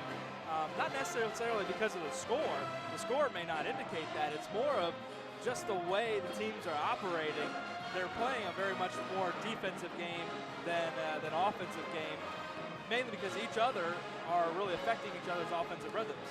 Yep, and I mean, no one's really getting a whole lot of open shots. I mean, Elon has gotten a few open three-point looks, and they haven't really been converting on those. They're hitting, well, both teams, half their shots have been three-point shots, and 5 of 13 for Elon, 5 of 14 for JMU, but just a combined 3 of 11 from Elijah Bryant and Tanner Sampson, their two best players at this point. So JMU's done a good job cracking down on those two. Sampson from beyond the arc, 2 of 7. So he's taken the shots, just not gotten the best looks. And that's basically all of his field goal attempts. He has one more in addition, but he's 2 of 8. Also, the twos seem to be the coincident here. Austin Hamilton is 2 of 3 from the field. Also Kevin Blake, 2 of 3. They each added well, no, I take that back. Each of them had it a 3, which makes them 5 points for the first half. Tony Sabato, 3 rebounds. Dimitri Thompson, 3 rebounds. That's the leading rebounders there for Elon. Turnovers, 9 for Elon, 6 for James Madison. Although it certainly looked a lot sloppier. Yeah, exactly. That's a high number, but it looked a lot sloppier than 9 and 6, especially for the Dukes. It seemed like every time they took it down the court, somebody lost the basketball in some form or fashion right there within the first 5 minutes. It seemed, yeah, at the very beginning they were pretty sloppy, and then they got it together a little bit, finally got some open looks, and we're really converting on those 2-point shots, and not too bad from 3-point either. And a big part of the game we were talking about at the very beginning was the rebounding game and how JMU's been somewhat lacking. But right now it's 18 rebounds apiece, and there's been a couple times where Elon's gotten a couple offensive rebounds, but they have yet to really capitalize on those. They have just 1 second chance point against the Dukes, while JMU has the 5 offensive rebounds and they have 4 second chance points. And a big reason for that is Tom Vodanovic's play on the boards. He's been JMU's best rebounder with 7 rebounds already, 2 of those coming on the offensive glass. So he's really been keeping us solid on the boards. The Dukes out-rebounded Drexel on Thursday night, 39 rebounds to 28 rebounds. So they came out ahead in that game. And as we've been talking about, it shut down Drexel 54-35 in that game, the fewest points allowed by JMU since, as far as I can tell, 1982. Certainly the first time since 1985 that they held opponent under 40, which I think is just unbelievable. Very good game all around there in Philadelphia for the Dukes, even though it's a low-scoring affair, even for the Dukes standards. And also, even though JMU's bench has been fairly thin with the absence of Andre Nation and Hari Hall now, they have 15 points off the bench, which is just about nearly half the team's points. Curry will start us out in the second half, gets it over to Graves at the top of the key as the Dukes start this half with a 3-point lead. Kent stuck in the corner working against Sampson, but he works his way out to Vodanovich, now to Graves at the top of the key to D'Alembert. D'Alembert with 10 to shoot, tries to drive inside. Will kick it back out to Kent. Now tries to go around the baseline, does Kent. He'll put the layup in, and it will fall. And a much better start for Jackson Kent in the second half than in the first half. He's shooting just 3 of 10 right now. Sabato down low and misses the shot, recovered by Vodanovich. A good job by D'Alembert not picking up a foul right there. Missed a lot of the second part of the first half with the 2 fouls sitting on the bench. Worked around to Graves, now to Curry. Curry with the floater blocked by Sampson. And now loose basketball. Sampson recovers it, and what are they going to call? It's going to end up being a foul on the floor, and probably a foul charge to Yohani D'Alembert. That's a foul on Yohani. He's going back to the bench. No, he kicked the ball. He kicked the basketball. No foul, which is helpful. Lucky break for D'Alembert there. Lucky break for him. He was a soccer player in Haiti, was D'Alembert. Now on the other end, Hamilton misses it. Recovered and put up by Sabato, who missed it. Now Curry works it around. D'Alembert drives inside, and they'll call a shot off, foul on the floor. Yeah, just to update you on the foul trouble for both teams. For the Dukes, 2 fouls for both McLean, Shotkus, and Lukic, as well as D'Alembert, and Vodanovich 1 foul in that first half. Inbound goes to Grays. Back over to D'Alembert, wanted the shot, instead decides to drive inside, and he's got a cleaner look for the layup. And that's the name of the game for Yohani, is getting easy looks at the basket. He's very good at attacking and getting those high percentage shots. Winters now just inside the paint, tries a shot. Grays with the rebound. Foul trouble for Elon, 2 fouls apiece for Dimitri Thompson and Austin Hamilton. A bunch of other guys have 1 foul as well. That goes right through the legs of Yohani D'Alembert. So no soccer skills shown there to stop the basketball. And in soccer terms, he got nutmeg right there. Great shot there, right through the legs. On the other end, it's put up and scored by Jack Anton.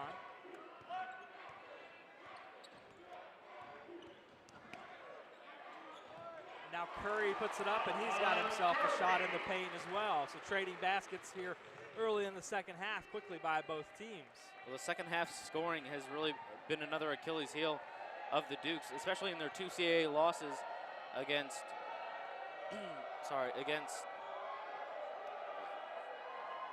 Shot put up from the corner and missed by Sampson. He just can't find his rhythm there for 3. Now Grays inside with the floater. Missed it, and Elon recovers. Taken up court by Austin Hamilton. Hamilton, the Virginia native, kicks it out. Sampson again. Missed it again. But it is recovered by Hamilton and reset of the offense for Elon. Yeah, excuse me for, I was saying that their second half scoring has been fairly poor against William & Mary and Northeastern, 2 of the top teams in the CAA. And Matt Brady was saying how someone just needs to step up in the second half, and that's what Ron Curry did against Drexel. And he does right there as he hits the shot from the wing. Scoring all of his points against Drexel in the second half. Hamilton up court for the Phoenix. Worked around the perimeter. Back to Sampson now. Covered by Ron Curry. Instead gets it inside to Winters, who shoots, and it's put down for 2 points. Now a 41-34 lead for the Dukes as they try and get some separation away from the Phoenix. Both these teams 10-8. The Dukes a 1-game advantage in the CAA. Vodanovich now tries to drive baseline. He'll put the shot up and it drops the hoop in the harm. As Vodanovich will get a chance to go to the free throw line. You can see there, he just goes down low.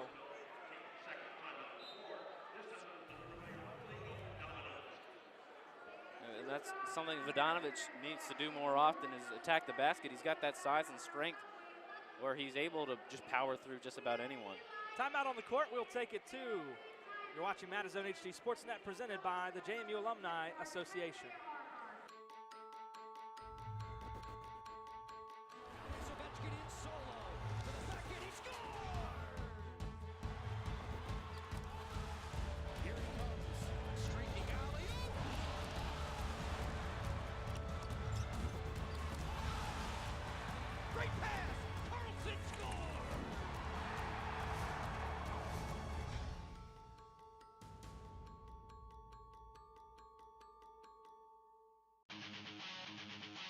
Visit the James Madison University Bookstore, your source for all things JMU. Get your official Duke gear. Open after every football game.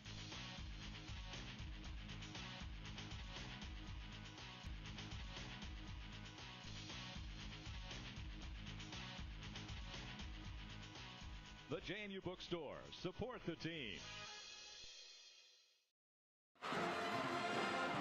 Harrisonburg, Virginia is the Convocation Center. Taylor Mickelberry and Kyle Hightower along with you here for tonight's game. The Dukes taking on the Phoenix, and they have a 9-point lead. The JMU women's basketball team, they will take on Drexel. That's tomorrow at 1:30 here on MadiZONE. Kurt Dudley will be back along for that one. With all the game action, that's tomorrow at 1:30.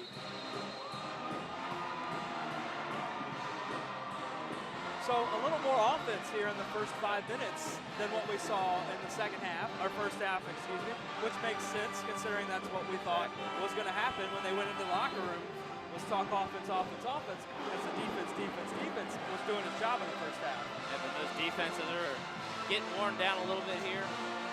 And we've seen D'Alembert get a couple of easy looks at the basket, as well as Curry finally getting into the rhythm of things and finally starting to find his offensive firepower, if you will. Vodanovic will head to the line and has the opportunity at free throws here. And one free throw because he had made the shot before our timeout there, and he gets the opportunity to put the lead at 10 for the Dukes. And Vodanovic already with double-digit rebounds, and he's got 5 points to go along with it. Blake down low tries to get it over and does to Christian Hairston, who puts it in for the shot. He's got the foul as well, and we'll get a chance to see it again. Vodanovic will be charged with that one as he puts the shot down and in. That is Vodanovic's second, and the opportunity to shorten the lead here for Christian Hairston. Hairston off the bench, a 6'7" sophomore from Greensboro, North Carolina, played at Greensboro Day School. He's been a good spark plug off the bench in the few minutes that he's played here tonight. Winston Gray's got it now, and he'll get it. Trade passes with Vodanovic in and around, and knocked away by Dimitri Thompson. Out of bounds off of Thompson, so it remains with the Dukes, but a substitution first as Tanner Sampson heads off. Colin Luther back on. Luther, a freshman from Pittsburgh. Inbound straight away for the shot, Vodanovic, but he's fouled in the process. And so he'll go to the line this time. He'll go for 2 points. It's already, I think, the 4th time he's been to the line tonight. And they're not afraid to foul him, considering he hasn't really been much of a free throw guru, if you will, shooting about 60% coming into tonight. Tom's first falls. That foul, by the way, charged against Christian Hairston. And 3 fouls on Elon quickly into the second half. Vodanovic with another chance. And he'll barely convert it as it ins and outs the rim. Elijah Bryant takes it up court now for Elon. Intercepted by Vodanovic, loose basketball, but Kent gathers it up. And it's a turnover on the Bryant pass. Joey McLean now handling the offensive point guard duties. Around now Kent. Shotkus now has it around and over to McLean. McLean works it up towards the top of the key to Winston Grays. Grays needs somewhere to go with the ball. He decides to go to Shotkus, now to Vodanovic, and it's a great pass inside. Whistle blows. I think by the reaction, I didn't see who they charged it to, but I think that's going to stay with the Dukes. It is another and one for Vodanovic. Hopefully he can convert it this time. Or no, sorry, he did convert it last time. So another 3-point play, hopefully on the horizon for Vodanovic.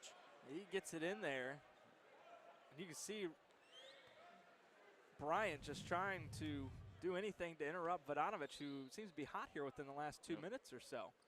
Opportunity for the 3-point play, and he does it. Just 1 point away from his first career double-double as well. And now the Dukes with an 11-point lead. It is their biggest lead so far. Turnover on the basketball, and Elijah Bryant wondering what the heck happened. And there's that pesky defense from Joey McLean. He just loves to get in your face and just poke the ball away, just like he did right there. Poked it away, and certainly you got to think at this point, McLean has been somewhat of an annoyance factor, being able to get the steals. Exactly. And Bryant has not liked it one bit. Kent outside. He'll take the shot after taking a step inside, though. Missed it. Bounced around. Vodanovic going to bounce it over to McLean, who gets now a chance to reset the offense for JMU. Across now to Kent, now to Grays. Wide open in the corner is Grays, but he can't convert it just a little too much. Dukes get the rebound. Back out top of the key. McLean wants his own chance at a three. He won't get it, and we're going to have a foul away from where I think the basketball was going, because it looks like Shotkus was going to have a better chance at getting that rebound for a potential fourth opportunity there offensively for the Dukes. But Vodanovic, his third foul, charged on the other side of where the scrum was happening for the rebound. Yeah, a little bit of a hit check there by Vodanovic, but great offensive rebound, kind of a team effort there from Shotkus and Vodanovic, really keeping the ball alive, and good offensive rebounding so far tonight for the Dukes. Well, that was a solid effort there by the Dukes on that side as well. Now Austin Hamilton and by that I mean the whole team to get those rebounds. Austin Hamilton now handles it for Elon. Around for three from Sampson, short, rebounded, goes to Dimitri Thompson, and foul call in the process. It's going to be charged against the Dukes, and Joey McLean, his third. So quickly you think Matt Brady's got to make a decision. You got two guys with 3 fouls. Do you sit them for a few minutes to get through the middle of this second half? Well, you got to think to sit Vodanovic with how well he's playing right now. You don't want to have him get that 4th foul and have to sit out for basically another maybe 10, 12 minutes. Dimitri Thompson makes his first free throw, and indeed Vodanovic going to take a little bit of a break with his 3 fouls. Yohani D'Alembert will check back in for the Dukes. D'Alembert he's got himself 2 fouls too, so he's got to be careful. Yep. As the Dukes, they only have 3 fouls this half. It was really the first half that killed them. Already 4 fouls for Elon in the half, and Thompson converts both free throws. Makes it a single-digit lead for the Dukes. McLean now working towards the midcourt line, decides to drive up towards the top of the key and gets it over to Grays. Grays, who had that beautiful wide-open shot, couldn't convert it on the last possession for JMU. McLean now has it after receiving the pass from Curry. McLean at the top of the key, looks to drive inside, has to stop back out on the defense by Winters. And it is 8 seconds on the shot clock, and turnover by the Dukes. I think they're going to call Curry for a traveling violation. That's exactly what ended up happening. Ron Curry had too many steps. First traveling violation we've seen today. Yeah. That's pretty incredible to make it almost 30 minutes of game time for one before we see one traveling. Considering we saw the turnovers earlier on in the first half and the sloppy play. Austin Hamilton top of the key now for Elon. Gets it inside to Winters. Winters needs to go out somewhere as he's trapped by Shakus. Unless he works it around himself, is what he tries. Now Colin Luther, back out to Hamilton for the shot, but it's tipped back in by Luther from down inside the paint. It was a great job. That was a great tip-in right there by Dimitri Thompson. Just getting up over the entire defense and laying it in. Shakus now top of the key. Back out to Yohani D'Alembert, who puts a shot up, tries the layup, gets his own rebound, and he converts on the second chance opportunity. And that's D'Alembert's first rebound tonight, which he leads the team with about 5.5 rebounds per game. Luther now works it around over to Ryan Winters, and loose basketball. It's going to go off the other baseline, but it is off the Dukes. And that's just Winston Grays reading the passing lines well. He's done it all season. Him and Joey McLean both just have a knack for knowing where the ball is at pretty much all times. Colin Luther and Tanner Sampson exchange places. And Hamilton brings it up for the Phoenix. He takes a shot from just over the free throw line and puts that one in. Basketball rolling down the court, and they'll stop play on that note. As they stop play and take a timeout, we'll take it as well here on MadiZONE HD SportsNet, presented by the JMU Alumni Association.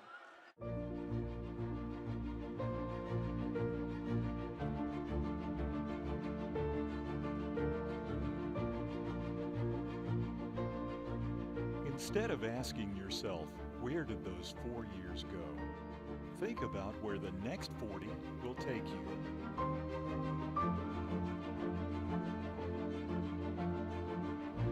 Be involved at Madison.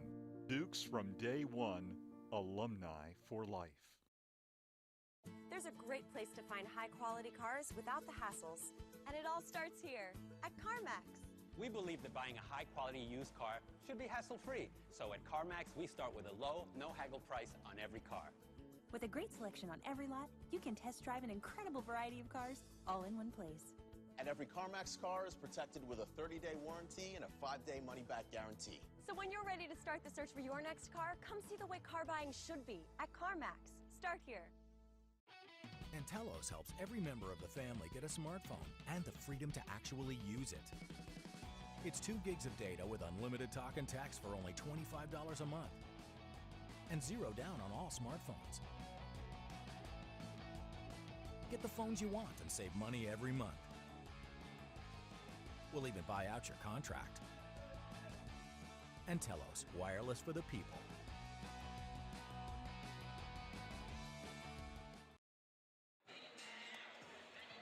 Dukes have the 7-point lead here at home as they take on newcomer to the CAA Elon, 50-43. Women's basketball coming up not only tomorrow, but here in the future as well. Lots of opportunities to watch on MadiZONE. Hope you can tune in for those.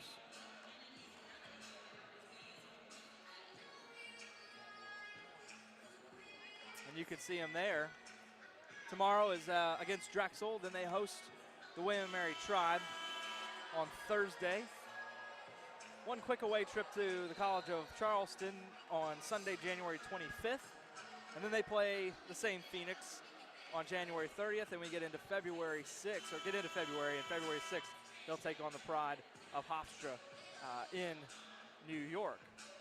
Those games all 7 p.m. except the weekends games you can see are at 2 p.m. tomorrow. MadiZONE will kick off about 1:50. Well, we hope you can join Kurt Dudley for all of those home games here on MadiZONE. Joey McLean now with the basketball, gets it into, Johanny Dallenberg. And Dallenberg almost with another opportunity for a three-point play, but it just bounces on the rim and bounces the wrong way for the Dukes.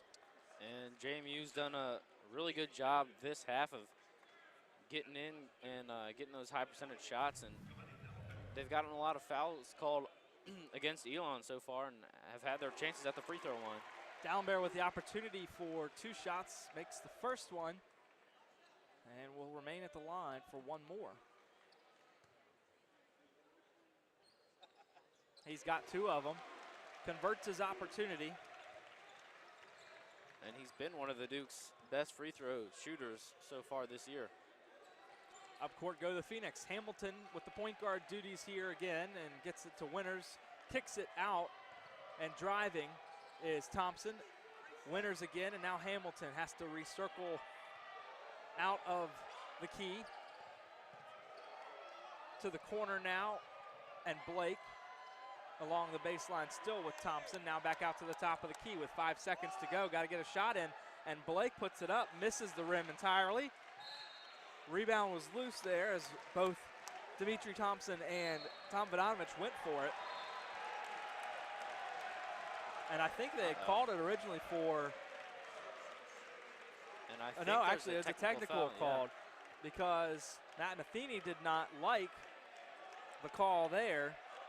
I didn't see exactly what he did. I was watching them make the signal for where the basketball was going, but he must have said something in the earshot of the official that the official didn't like. Yeah, exactly. If you tick that official off, he's going to call you. So they'll send Kent. They'll send Kent for the free throws, and he's got the first one. Kent tonight was 0 for 1 from the free throw line. Now will be 1 for 2 and make it now yet another one. From Chicago, Ryan Campbell listening tonight. Thanks for listening, or watching rather, on MadiZONE. One of the emails we've received here at MadiZONE at jmu.edu, the email address you can always email during the broadcast. Dukes now with possession after the technical free throws. Dallenberg has it towards the top of the key. Looking to drive inside, tries to put it up, and he'll be fouled. Winters will be charged with that one, and that'll be Ryan Winters first. And there's another foul generated by the driving ability of JMU. And they've done a great job of it here in the second half. You'll have to excuse me, that was actually Kevin Blake who was charged with that one, his now sixth on Elon. Dukes still have 3. First one by Dallenberg, missed off the front of the iron. And with those prior free throws that he put in to give him 11 points, that's his 12th double-digit point outing so far this season. Foul called going to be called on Jackson Kent there on the rebound attempt. Matt Brady not happy about that, trying to convince the referee otherwise. That never works, you know. Yeah. But as a coach, got to get your 2 cents. 2 cents in there, absolutely. Nonetheless, doesn't change what's going on. Elon's got the basketball. Winner trying to go inside the paint for the shot, misses it, rims out. Up ahead now to Kent after the rebound by JMU. Kent goes for the shot, and the referees will confer to decide who's going to get this foul called. It's not a foul, it's a traveling violation on Kent. 2 calls that do not go the Duke's way in a row, and watch the steps by Jackson Kent. Yeah, it looked like he took a little small hop there again. 2 little hops. It's going to cost you. Austin Hamilton to Sampson. Got it. He didn't get the greatest look at it, but he converted it nonetheless. 3-pointers for Sampson. And I think up until that point right there, he had been quiet. I don't think he even had a shot so far this entire second half. His 9th point of the game. Now Jackson Kent wants to answer. He does. Finally converts on a 3-pointer. He had been 0 for 4 before that point. Sampson trying to do the same thing on the other end. He does. Back and forth go the Dukes and the Phoenix on 3-pointers by Kent and Sampson. 9 points in less than 15 seconds. Defense has become merely an afterthought as of right now. Johanny Dallenberg has it along the wing. Now over to McLean, and McLean stepped out. I saw that from a mile away. Substitutions, Winston Graves returned to the court. He'll come in place of Joey McLean. Al Shakus will come in as well. For Elon, Elijah Bryant will sub in for Hamilton, and also Johanny Dallenberg was the guy who Shakus came in for, so he'll get a much-needed break at this point. Under 10 to play now in the second half. Dukes up by 8. Inside goes Blake, foul called.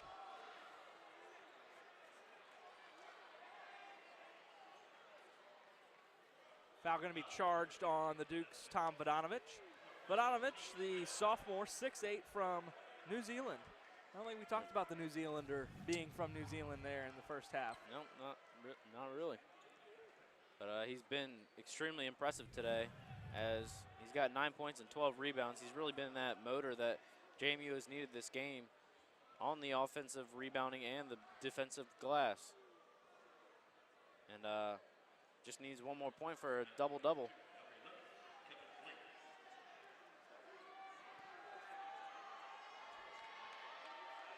Blake at the line.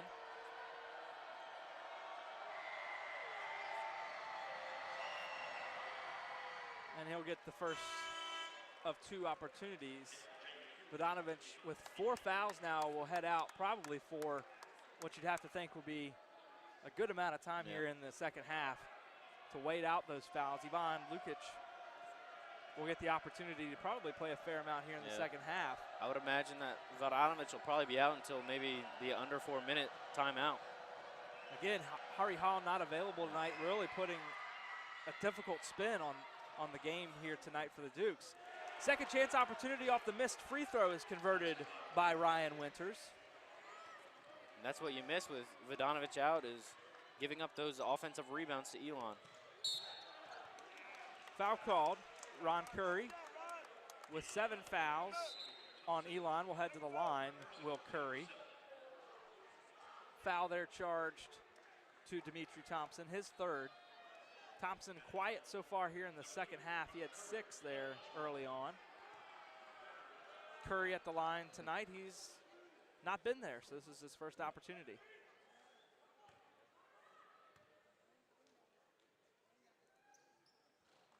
Converts the first. You know, other than Vodanovich, really the Dukes are not in foul trouble. Yep.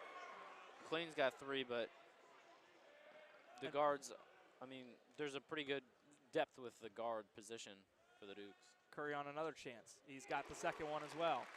59-52. They lead the Phoenix. Up court goes Elijah Bryant. Bryant wants to drive, puts the shot up from over the free throw line, pulled in by Lukic on the floor, but he got the ball away first to Grays. Now to Curry, back to Grays. Grays wants the shot, and Grays will be fouled. Good look there from Curry. And Grays just going up strong to the bucket.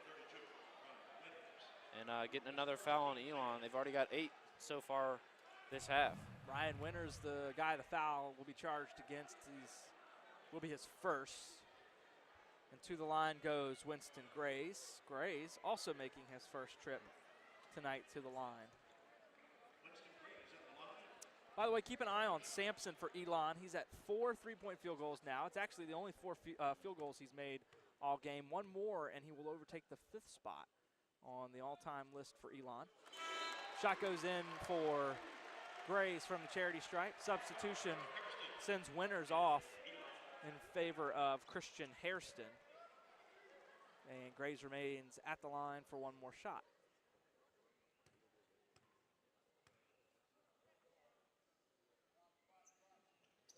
And he's got it. 61-52. Hairston inbounds. And up court go the Phoenix. Bryant across court to Sampson. Sampson trying to drive around the three-point arc into the corner to Thompson, and then a little small layup there by Hairston. Great drive and look there from Dimitri Thompson, finding the wide open Hairston down low for the easy bucket. Yeah, he went above the rim to make sure that guy went in. Curry now over to Grays. Grays working against Bryant. Now Thompson as they work in the zone to the Phoenix. Shakus now working around, and he misplaces the basketball. Shakus with 6 points tonight. 2 3-point field goals. That's all he's shot, too. So at this point, he's going 100%. And there'll be a warning issued to Matt Brady.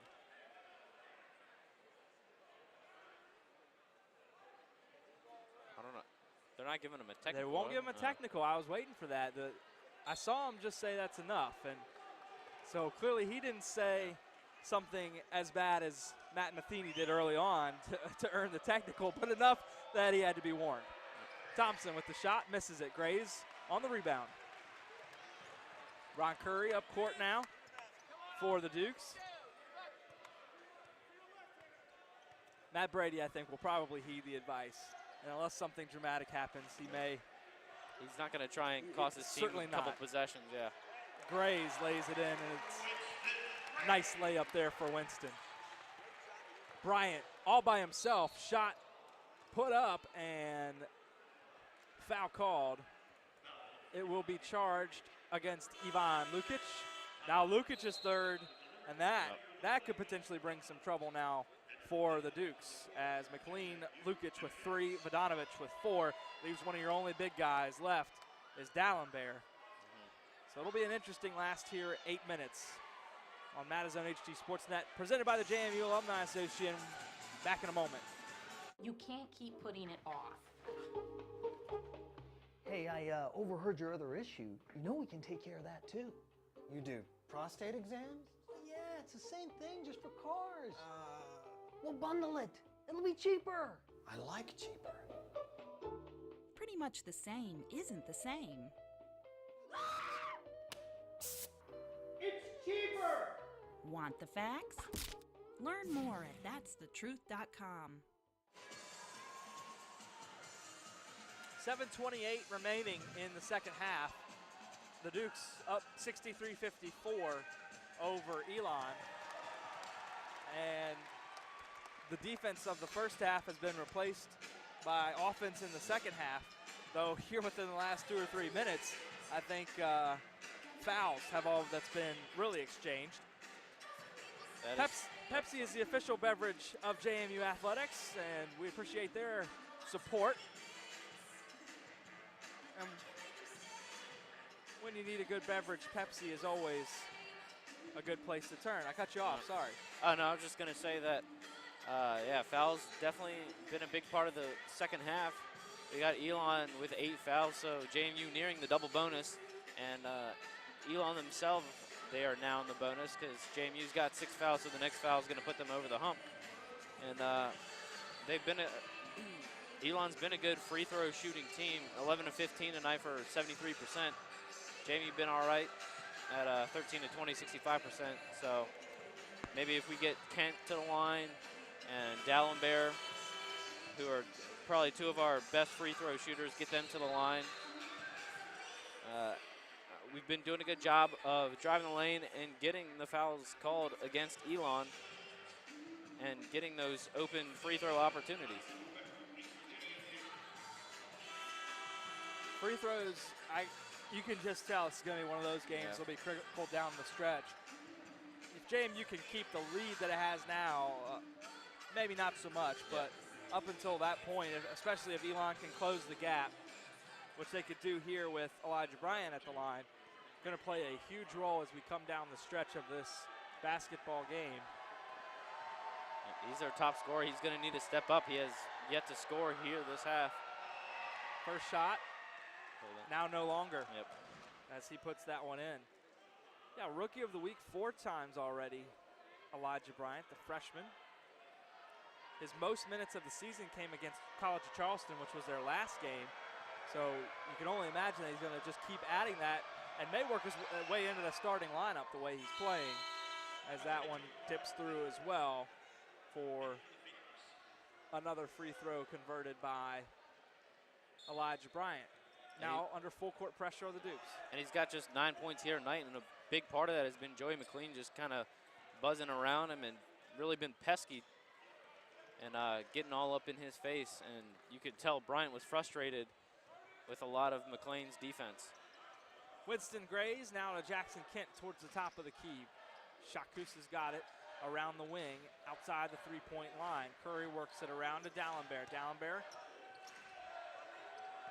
Shakus now to Curry. Curry with 5 to shoot on the shot clock, has to turn and shoot. Nope, kicks it out to Kent, and it goes off the rim on the three-point attempt. Bounces right back out to Grays. And Curry now works it around in the long wing. Dallenberg down low, and it's blocked away. Winters got his knee knocked around. Up ahead now to Blake, over to Sampson for 3, and he's got it. Does Tanner Sampson after the long pass from this side of the court and Bryant. They convert that opportunity. Winters for Elon still stinging on that knee. He keeps rubbing it after he got hit during the rebound attempt on the last possession by the Dukes. And on defense, you can't let Sampson even get a second of a window to shoot, because he'll make you pay. Elon gonna get charged with that foul against Bryant, his second, 9th team foul. One more and the Dukes will be in the double bonus for a fairly significant amount of time here in the second half. The Elon team getting excited. They get warned again to sit down. Jackson Kent on the 1-on-1. He'll convert the first opportunity. And this is who you want at the line. 84, 85% free throw shooter. And if he continues to get to the line in these last 6 minutes, that could spell a lot of trouble for Elon. Austin Hamilton checks back in for Kevin Blake for the Phoenix. And Kent converts his next one as well. So he's now 4 for 5. Including those 2 technical free throws he shot earlier when Matheny was called for the technical on the Elon bench. Coach for the Phoenix. Coached as alma mater Davidson for a while as an assistant and associate head coach. Intercepted by Jackson Kent on the pass. And up ahead now by Curry. To Kent in the corner. Cross court to Dallenberg, wants to drive, loses it, but kicks it out to Winston Grays. Grays with the floater, doesn't make this one go. Dallenberg got the rebound, now wants to go himself. He lays it in, and it will go down for 2 points. Quickly, the Phoenix head up court. Bryant's got it now, wants to drive baseline, and he loses the basketball. Curry's got it, wants a fast break, up to Kent. Kent with the easy layup and rolls around, but gets in for 2 on the layup. And Elon needs a timeout. Gotta say, if you're Elon there, you needed to take a timeout after that layup. And that's exactly what they did. Kent starting to feel it right now from the free throw line and getting his easy looks. First, D'Alembert is able to lay it in to start the sequence here, and then Bryant just loses it. Curry, I don't think he even intended to knock it away, but when you get a gift, you don't reject that kind of gift. And then Kent, oh, that one almost rolled out, but it does go down. Luckily enough for Kent and for the Dukes, who now have the 10-point lead. And a big swing there for James Madison. As we can see, a 6-0 run in less than a minute. So things can turn really quickly, and hasn't been so for Elon. JMU really taking advantage of the turnovers from the Phoenix. 3,197 are excited for what the Dukes are doing now with their 10-point lead. That's your attendance tonight here at the Convocation Center. Arthur Moats and his family are here, I see, as well, among many other JMU alumni and fans inside the Convocation Center, Harrisonburg, Virginia. Taylor McBride, Kyle Hightower along with you here. 5:16 to go in the second half, and the Dukes lead at 69-59. If you take a look coming out of this timeout at Elon's jerseys, something you may have noticed up to this point, but they have a patch, and all season long they'll be honoring Jesse Branson, who is their all-time leading scorer. He passed away on November 2nd, and his number 40 jersey was retired, and it hangs in the rafters at Alumni Gym down in Elon, North Carolina. It was retired in 2009, and so you'll see that number 40 on the patches of the Elon Phoenix. Just in case you were wondering, that's something that you see a lot of times in the NFL. They will wear patches for anything and everything in the NFL. But this is definitely a very significant thing for the Elon Phoenix to be wearing those patches that are above, I believe they're above the left breast there on the jerseys. Yeah, it is something you see a lot in the pros, whether it's baseball, basketball, football. Not something you see a whole lot of in college sports, but it's a nice tribute. It's pretty rare. Yeah, exactly. Great tribute to a gentleman who, their all-time leading scorer for the Phoenix basketball program. A basketball program that hadn't been Division I. They've only been Division I since 1998, so it's actually a pretty young program considering. Hamilton throws it up there, but isn't able to get it down. Blake tries again and is fouled in the process. By the way, the last time these two teams met, it wasn't James Madison University, it was Madison College. I realized that. I saw the MC on the box score. Should have mentioned that earlier.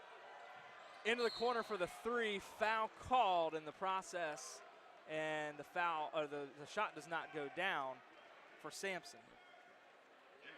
That's just continuing foul trouble for the Dukes. D'Alembert now with 3, so we've got 4 guys with at least 3 fouls, and we still yet to see Vodanovich come back into the game. That'll put the Phoenix into the bonus for the remaining 4:54.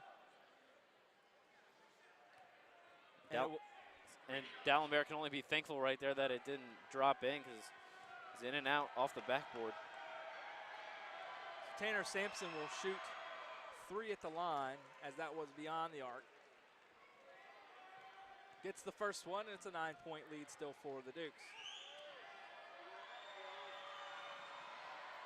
Gets the second, does Tanner Sampson. Sampson from Littleton, Colorado. He leads the Phoenix now, leads all scorers with 17 points at this point. And he makes the last of them. So 3-point play the non-traditional way. And now full court pressure by the Phoenix.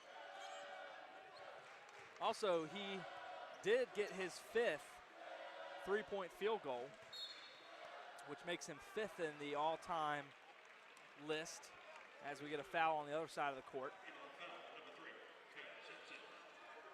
Foul will be called against Sampson as I read his accolades. His 3rd foul, he does have the 18 points and is leading all scorers here tonight as Shakus heads to the line. Shakus misses the first one. Dukes are in the double bonus now, so 2 are guaranteed the rest of the way. He's got his 5 threes. He passes Chris Chalco for 5th in school history for most made threes, and he sits at 200 as of right now. Makes the second to Shakus. Now around for Elon inside to Blake. Blake tries to work it back out against the defense by the Dukes. Dukes almost look like they're playing a box and one kind of situation. Yeah. They really like to go with that zone, but if you've got Sampson, who's the sharpshooter, you want to stick on him as much as you can. Grays round to Shakus to Dallenberg. Dallenberg wants to drive inside. He'll put a shot up, and he's fouled in the process. 11th foul on Elon. Second foul charged to Ryan Winters. Winters with 6 points tonight and 2 fouls. You know, the leading scorer, again, is Sampson with 18 points. I think they've been very quiet 18 points. Yeah, exactly.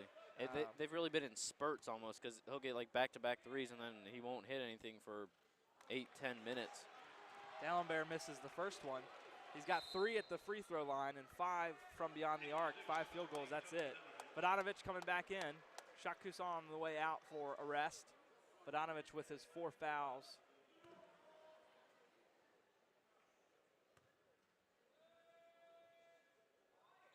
Dallenberg misses the second and is rebounded by Elon. Yeah, Dallenberg just 3 of 8 tonight from the free throw line, which is rare for him considering he's been such a good free throw shooter this year. Sampson working against Grays inside to Blake. Blake down low and hanging on the rim is Dimitri Thompson as he tried to put the shot down on the slam.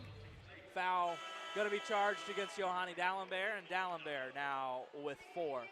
So 2 players on the court with 4 fouls for the Dukes for the last 3:55.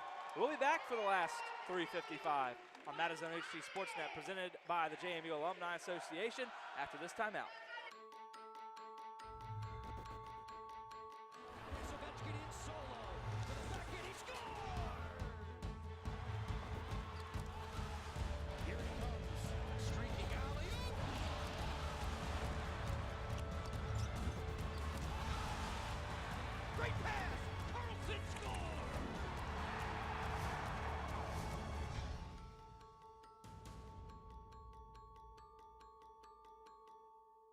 Virginia Business Systems delivers fast-forward document solutions to help JMU Athletics build the teams they need to win. With over 7 offices and over 70 employees in Virginia, we strive to deliver the best in digital document technology.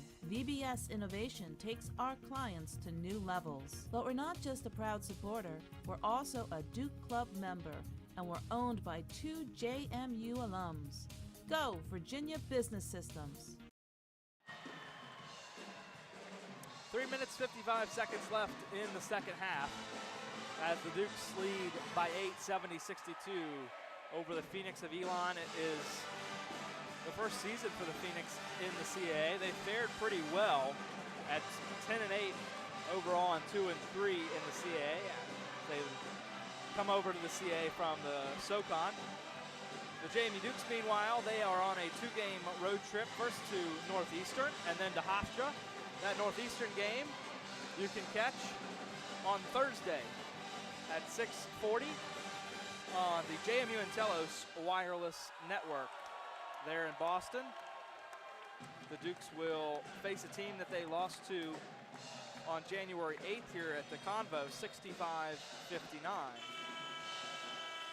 And if JMU can win either of those games, it would be huge considering they're 2 of the top teams in the CAA. And both wins would just be crucial, huge for JMU, and would give them a huge momentum swing coming back home. After that Northeastern game, they'll pop down to Long Island to Hofstra. Northeastern, they came away with the win against Charleston tonight. Yep. And Hofstra was defeated by UNCW 79-74. So 1-1 are the Dukes' next opponents record-wise. Of course, Drexel defeating Delaware after losing 54-35 to the Dukes is a pretty big statement, I think, about what the Dukes team can do. Yep. As that free throw there converted by Dimitri Thompson.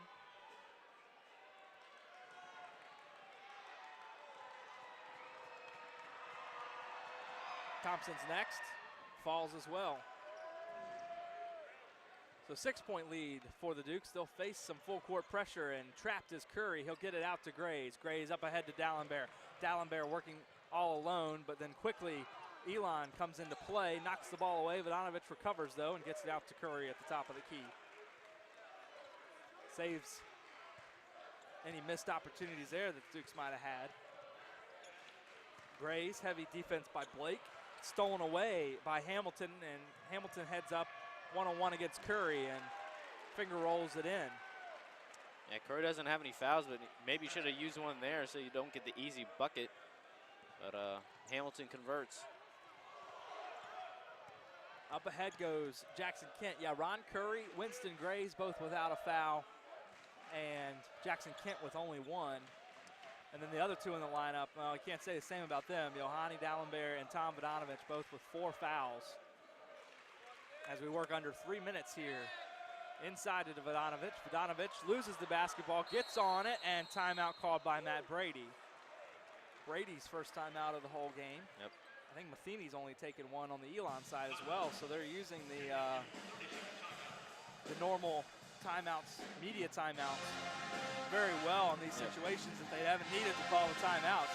But in that instance, you definitely need that possession. So, well, that's a lot of that has to do with that neither team has really made a big run except for the one time when Elon took the timeout and stopped the quick 6-0 run that JMU had.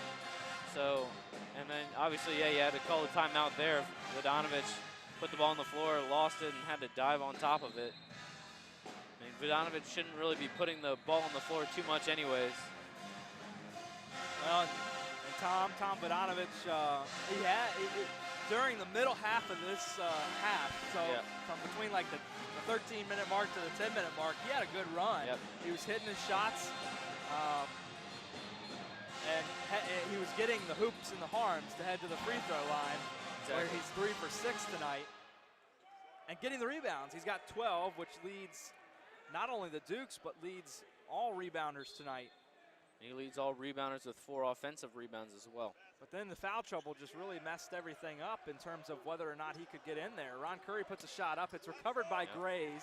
Vodanovic went after it as well, but backed off as Grays was able to get it. Curry now working at the top of the key with 26 on the shot clock and 2:36 on the game clock. So they're trying to eat up as much time as they can here to maintain their 4-point lead. Very slim lead, as it was 10 points not too long ago. Dallenberg down low, and it's going to be a foul against Elon. JMU now in the double bonus, so they don't have to worry about missing the front end of a 1-and-1, which is nice. Ryan Winters with the foul, his 3rd. Winters, Hamilton, Dimitri Thompson, and Tanner Sampson all with 3 fouls and all on the court for Elon. Also, Kevin Blake on the court. He's got 2 fouls, 8 points. Dallenberg at the line. And it bounces out. Yeah, he's been just dismal tonight from the line, just 3 of 9. He'll get another chance here. See if we can make it 40%. Let's shift around personnel there outside the lane for this rebound attempt. Shot goes up, and it won't have an attempt at a rebound as Dallenberg is able to put it through. 71-66 Dukes lead, and up court goes Austin Hamilton for the Phoenix. Inside now to Winters. Winters trying to drive against Yohani. Dallenberg with good defense, and they have to kick it back out to Hamilton. Hamilton top of the key, tries to drive himself. Dallenberg with a hand in the face. Rebound all over the place, and a foul's going to be called, and they're pointing at Vodanovic. And he's gone. So Tom Vodanovic will get his 5th foul and will have to be subbed out. I'm sure either Shakus or Lukic will come in. Probably Shakus, sure enough, that's who it is. This is big for the Dukes, too, because they've yet to lose a game this year when they've tied or had the lead with 2 minutes left to play. They're 10-0. So hopefully they can hang on here. Don't want to jinx it, obviously. Vodanovich with a great effort tonight. 5 fouls, but 9 points and 12 rebounds will be his final line statistics tonight. 3 of those points comes from the free throw line, mostly thanks to hoops and harms. And a couple of steals as well. Winters at the free throw line. 1-and-1 still for them, and he misses the front end of it. Dallenberg pulls it down. Curry now working against Austin Hamilton, crosses the court to Jackson Kent. Kent working along the sideline, tries to get around Tanner Sampson. Look for the Dukes to use up as much of the shot clock as they can. Curry puts it up with 14 left on the shot clock, and now it's bouncing around. Rebound goes to Elon. And I spoke too soon there. Hamilton around to Sampson. Sampson into the corner to, that was Thompson, and now inside to Winters, and another foul called. That's going to really tick the folks off in the Convocation Center. And that'll be Curry's first. Winters not a bad free throw shooter, right around 70%, even though he did miss the front end of the 1-and-1 last time. No longer a 1-and-1 situation. It's guaranteed 2 for Winters, and he puts through the first one.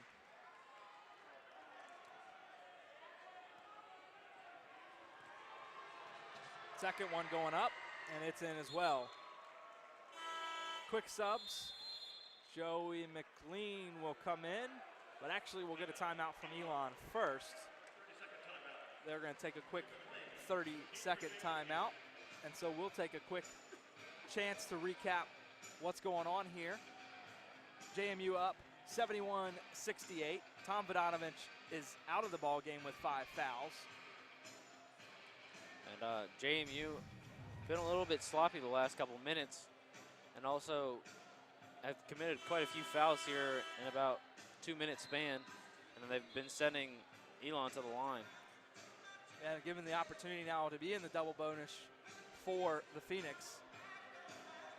And you can see here Kent with the nice run up on the fast break. And then on the other side, Austin Hamilton, who puts it in to cut the lead. And it's odd to see that we haven't really seen much of Elijah Bryant this half. He's not even in right now when it's crunch time. Bryant tonight with just the 9 points, all coming mostly from the first half. Stolen away on the other end, and this one's put in by Kevin Blake for Elon. And JMU can't afford to be sloppy right now. 1-point game is what this has become, 71-70. Curry, Dallenberg with the layup. 1 minute left, 3-point game. Fans on their feet in the Convocation Center as the Dukes are on defense. We're probably going to look to try and get Sampson an open look for 3. Working around now is Thompson. Gets it to Sampson. Sampson covered by McLean. Inside to Winters. Winters loses the basketball. Winters gathering it back up. And Jackson Kent intercepts it. Kent to Curry. Curry with 30 seconds. And a 3-point game. Crosses the court, and Sampson's going to have to foul him. And I don't think Sampson or some of the other Elon players realized how much time there was for a few seconds there, because they were just letting JMU run down about 8 seconds off the clock. There was definitely a solid time that was run off there between the point of the interception and the point of the foul as Curry crossed midcourt after Kent took the ball away. And Curry now 2 at the free throw line. He's got the first. Although you're not going to want to foul necessarily right away at that point, but they also weren't putting any pressure on the Dukes to try and get a steal there. They're just trying to get back on defense. 4-point game. Curry again at the free throw line. And he's got the second one as well. 27.5 seconds for Elon to work with. Down by 5. Again, probably looking for Sampson to find something open. Hamilton down low, into the corner now. He's going to actually drive into the hole, and he's got it. Timeout taken. So Hamilton will lay it up while driving along the baseline. guarded by Dallenberg, and is able to get it over Dallenberg's head. Dallenberg doing a good job there, not getting that 5th foul, staying in the game. So you think at this point, oh, yeah, that's a good point. Dallenberg that close to being out of the ball game. And at that point, you're left with literally Shakus and Lukic, and that's it. That's all that's on your bench. And Lukic has 3 fouls. Yep. As it is. I mean, 3 fouls, though, with about 14 seconds left, as of right now, isn't going to be a huge deal unless they might put him in defensively if they call another timeout to get that foul so that Dallenberg doesn't get his 5th.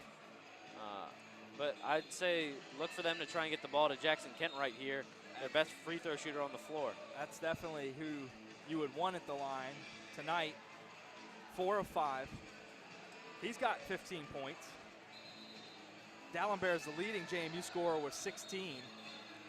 Surprised to see that they're having Jackson Kent throw the ball in. You'd think they'd want to have Dallenberg throw it in, how tall he is and how poor he's been from the line tonight. Try and get that ball to Jackson Kent, but I guess they're going to try and get it to Curry. You're probably going to get it to Curry, who's 4 for 4. Not a bad night either for him. Kent working along the baseline indeed to Curry, and no pressure as the Dukes will keep crossing. Kent all by himself, and I'm not sure what happened there. I think it was stolen away, but I could see the Elon coaches calling foul, foul, foul along the sideline when Jackson Kent had that, and all of a sudden they were calling timeout. But I guess did they steal it away? Yeah. Okay. It looked like, well, Kent nearly traveled right there. And then I think he was just waiting to get fouled by someone, and he wasn't even thinking of someone trying to steal it. He just thought someone was going to foul him. And you could see right there, his reaction was, they didn't foul me. And out of nowhere comes Dimitri Thompson, stole the ball away, and called timeout as he's heading out of bounds. So Elon's going to have possession with 7 seconds remaining. And that's plenty of time to get a shot up. 3 points. And get an open look possibly for Sampson, or maybe bring Bryant back into the game. Well, yeah, that'll be interesting whether they bring Bryant back in. The other guy to watch out for is Hamilton, who's 5 of 10 and 1 of 2 from beyond the arc. He can hit it. And it was a surprise to see Kent not throw it to Dallenberg. I mean, we know Kent's one of the best free throw shooters, but you had Dallenberg wide open down here. Could have had an easy layup to make it a 5-point game, or maybe he gets fouled. He hasn't been a bad free throw shooter this season. Maybe poor tonight, but I mean, it also eats up more time off the clock. And well, I couldn't believe they were eating so much time by not pressuring Curry on the original inbound. I'm wondering how much it confused Curry. Yeah. He was able to get it around to Grays and then up to Kent, who is the guy you want to have shoot your free throws anyway. But I certainly was just as confused by Kent that nobody was fouling him. Yep. And then all of a sudden Thompson takes it away. I mean, it's a great play by Elon. Exactly. Now all you've burnt is a timeout. Nobody's fouled it. And now you're going to get a possession. And you know, the Dukes aren't going to extend their lead at all. And here you get a chance to watch it again. Thompson literally comes out of nowhere and steals it away. And is on the line, gets the timeout called. And a good job by the ref there, too, because there wasn't really a foul, and Thompson just saw his opportunity and ripped it away. And that's all you can ask for if you're Elon's coach, Matheny. Yeah, exactly. I mean, that's a no cost to you situation, except for your timeout. Is that you haven't burned a foul on anybody. Not that, again, like you said, this is not a situation where you're burning a foul. I guess matters now, could potentially matter later. And again, you have 3 points. You can make a 3-point shot. You can't make a 4-point shot unless you get fouled. But the rarity of that. And now if you're JMU, the big question is, do you foul on the inbounds pass or do you let them take the shot? We'll see here. They put a few more, they put 1 second back on the clock. Elon's going to have 8.2 to work with. And I think we're going to potentially get another timeout this time from the Dukes. Well, Elijah Bryant has checked back in. So on the court for Elon will be Bryant, Blake, Austin Hamilton, Winters, and Sampson. For the Dukes, Dallenberg, Jackson Kent, Curry, McLean, and Grays. Inbound, 7 seconds to work with. Goes to Hamilton. Hamilton working it around. guarded by Kent with a long shot. He'll miss it. Game's over.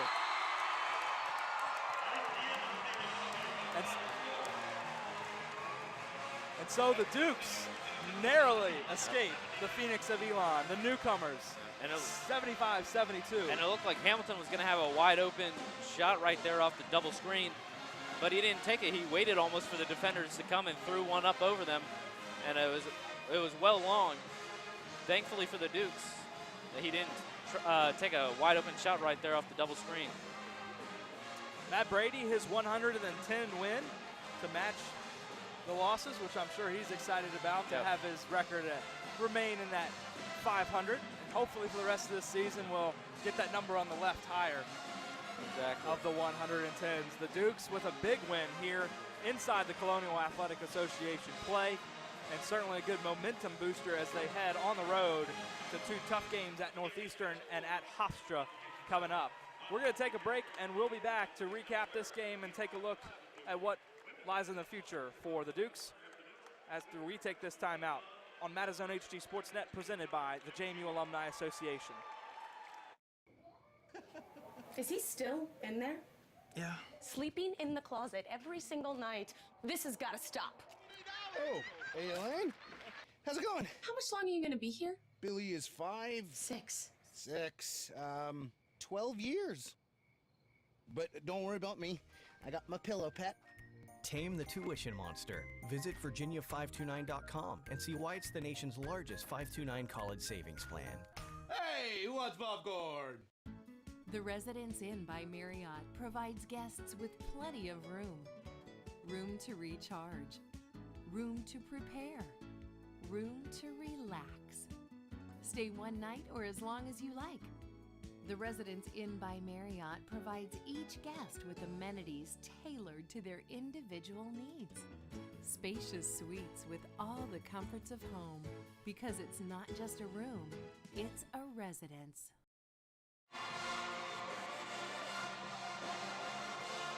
Well, JMU wins 75-72 over the newcomers to the Colonial Athletic Association, the Elon Phoenix.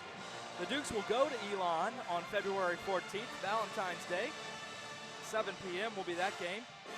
They also have a 2-game road trip ahead of them at Northeastern and at Hofstra, who Northeastern beat Charleston tonight, and Hofstra lost to UNCW.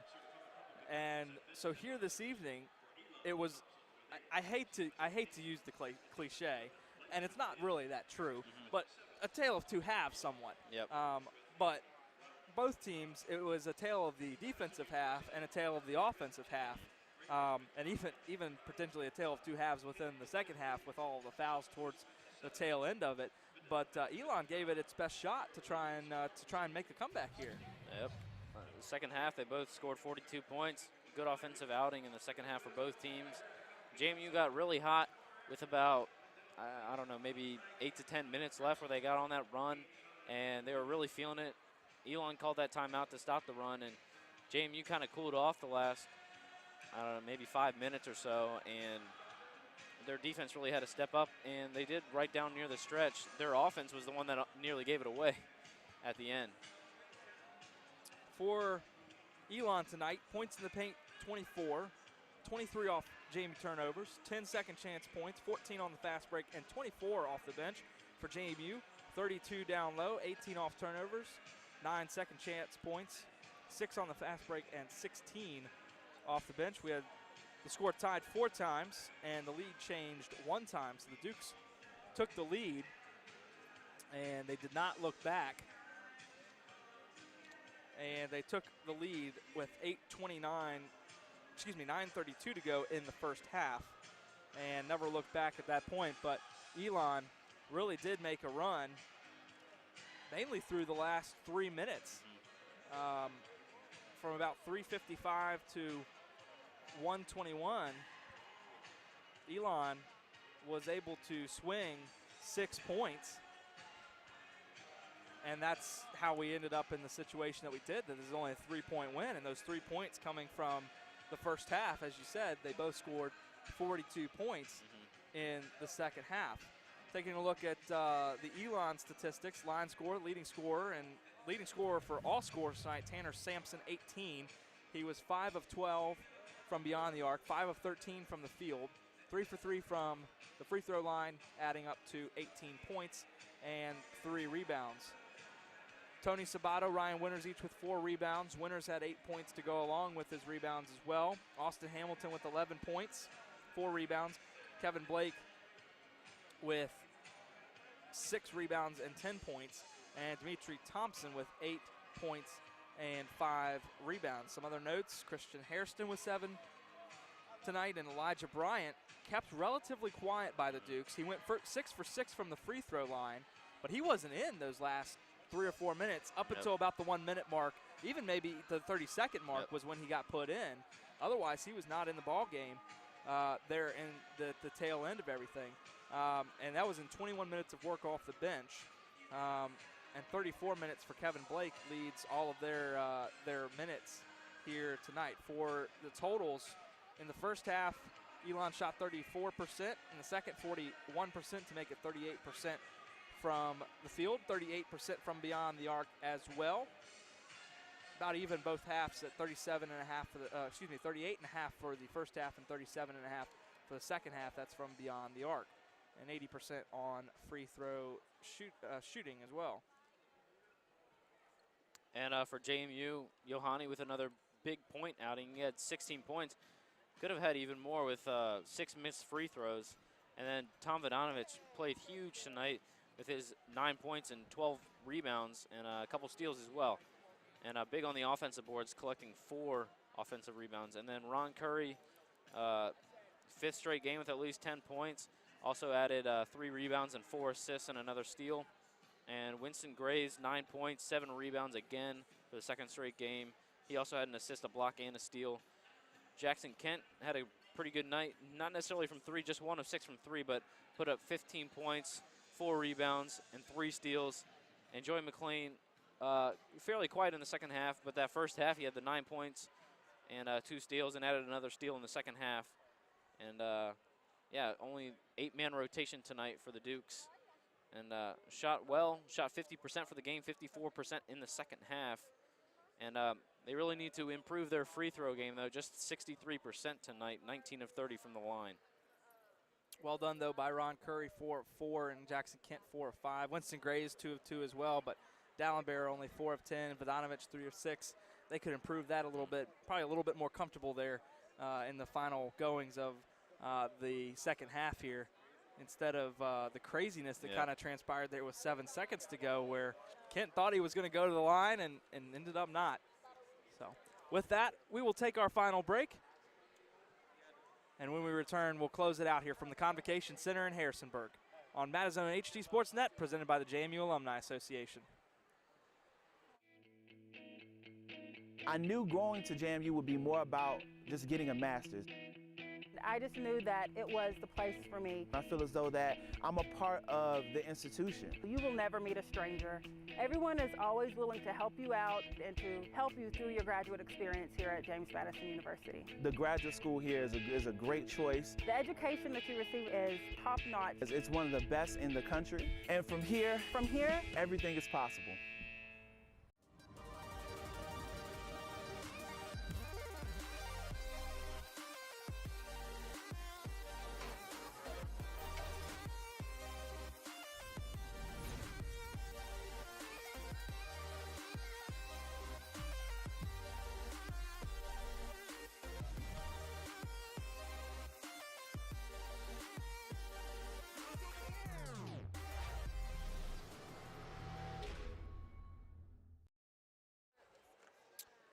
And we welcome you back to the Convocation Center as we close everything out here for this game. The Dukes with a 3-point narrow victory, 75-72 over the visiting Phoenix of Elon. The JMU Dukes will, as we said, head to Northeastern and Hofstra on a 2-game road trip to the north. Thursday night they play at 7. And then on Saturday they head to Long Island and play at 4 against Hofstra. And both of those games available on the JMU and Telos Wireless Sports Network. Of course, MadiZONE will have the next home game for the Dukes. The next home game for the JMU, you see there the next men's MadiZONE broadcast at 6:30 against Delaware. The next women's basketball broadcast is tomorrow, and it will begin right around 1:30 on the stream and 1:50 on the broadcast as the women play at 2 p.m. tomorrow. And we hope you can join us for all of the broadcasts we've just mentioned of the JMU basketball Dukes.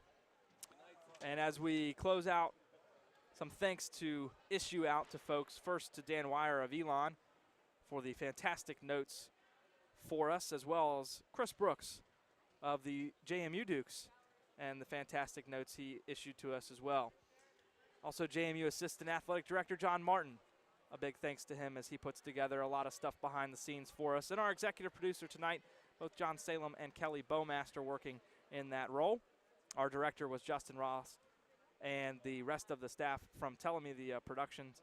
Thank you so much for all of the work that you do. Tonight's game is being presented to you by the Wells Fargo and brought to you on MadiZONE by the JMU Alumni Association, Virginia Lottery, CarMax, Delta Dental, the JMU Graduate School, Intellos Wireless, Old Dominion Realty, Quaker Steak and Lube, Residence Inn, the University Outfit, Virginia Blood Services, Virginia 529, Wells Fargo, the JMU Adult Degree Program, Blue Ridge Power Sports, the JMU Bookstore, Klein May Realty, Pepsi, Virginia Business Systems, Comcast SportsNet, and the JMU Duke Club. Final notes tonight, Kyle? Came away with a great win, held off Elon at the very end, and JMU's done really well with that. The close games they like to pull out at the end. It's the ones that get out of hand for them in the second half that's really been their Achilles heel. And other than that, Tom Vodanovich, a huge game. Yohani Dallenberg, 16 points. That was nice.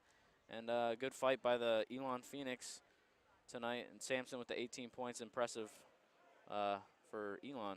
But other than that, great win for the Dukes. Again, they head on the road to Boston and Northeastern, a team they lost to here at the Convocation Center. And that game on Thursday on the JMU and Telos Wireless Sports Network. Kurt Dudley will be back here tomorrow for MadiZONE women's basketball game. But for Kyle Hightower, I'm Taylor McBurry. And for tonight, the Dukes win 75-72. Good night from the Convocation Center on the campus of James Madison University. This has been a MadiZONE HD SportsNet production presented by the JMU Alumni Association.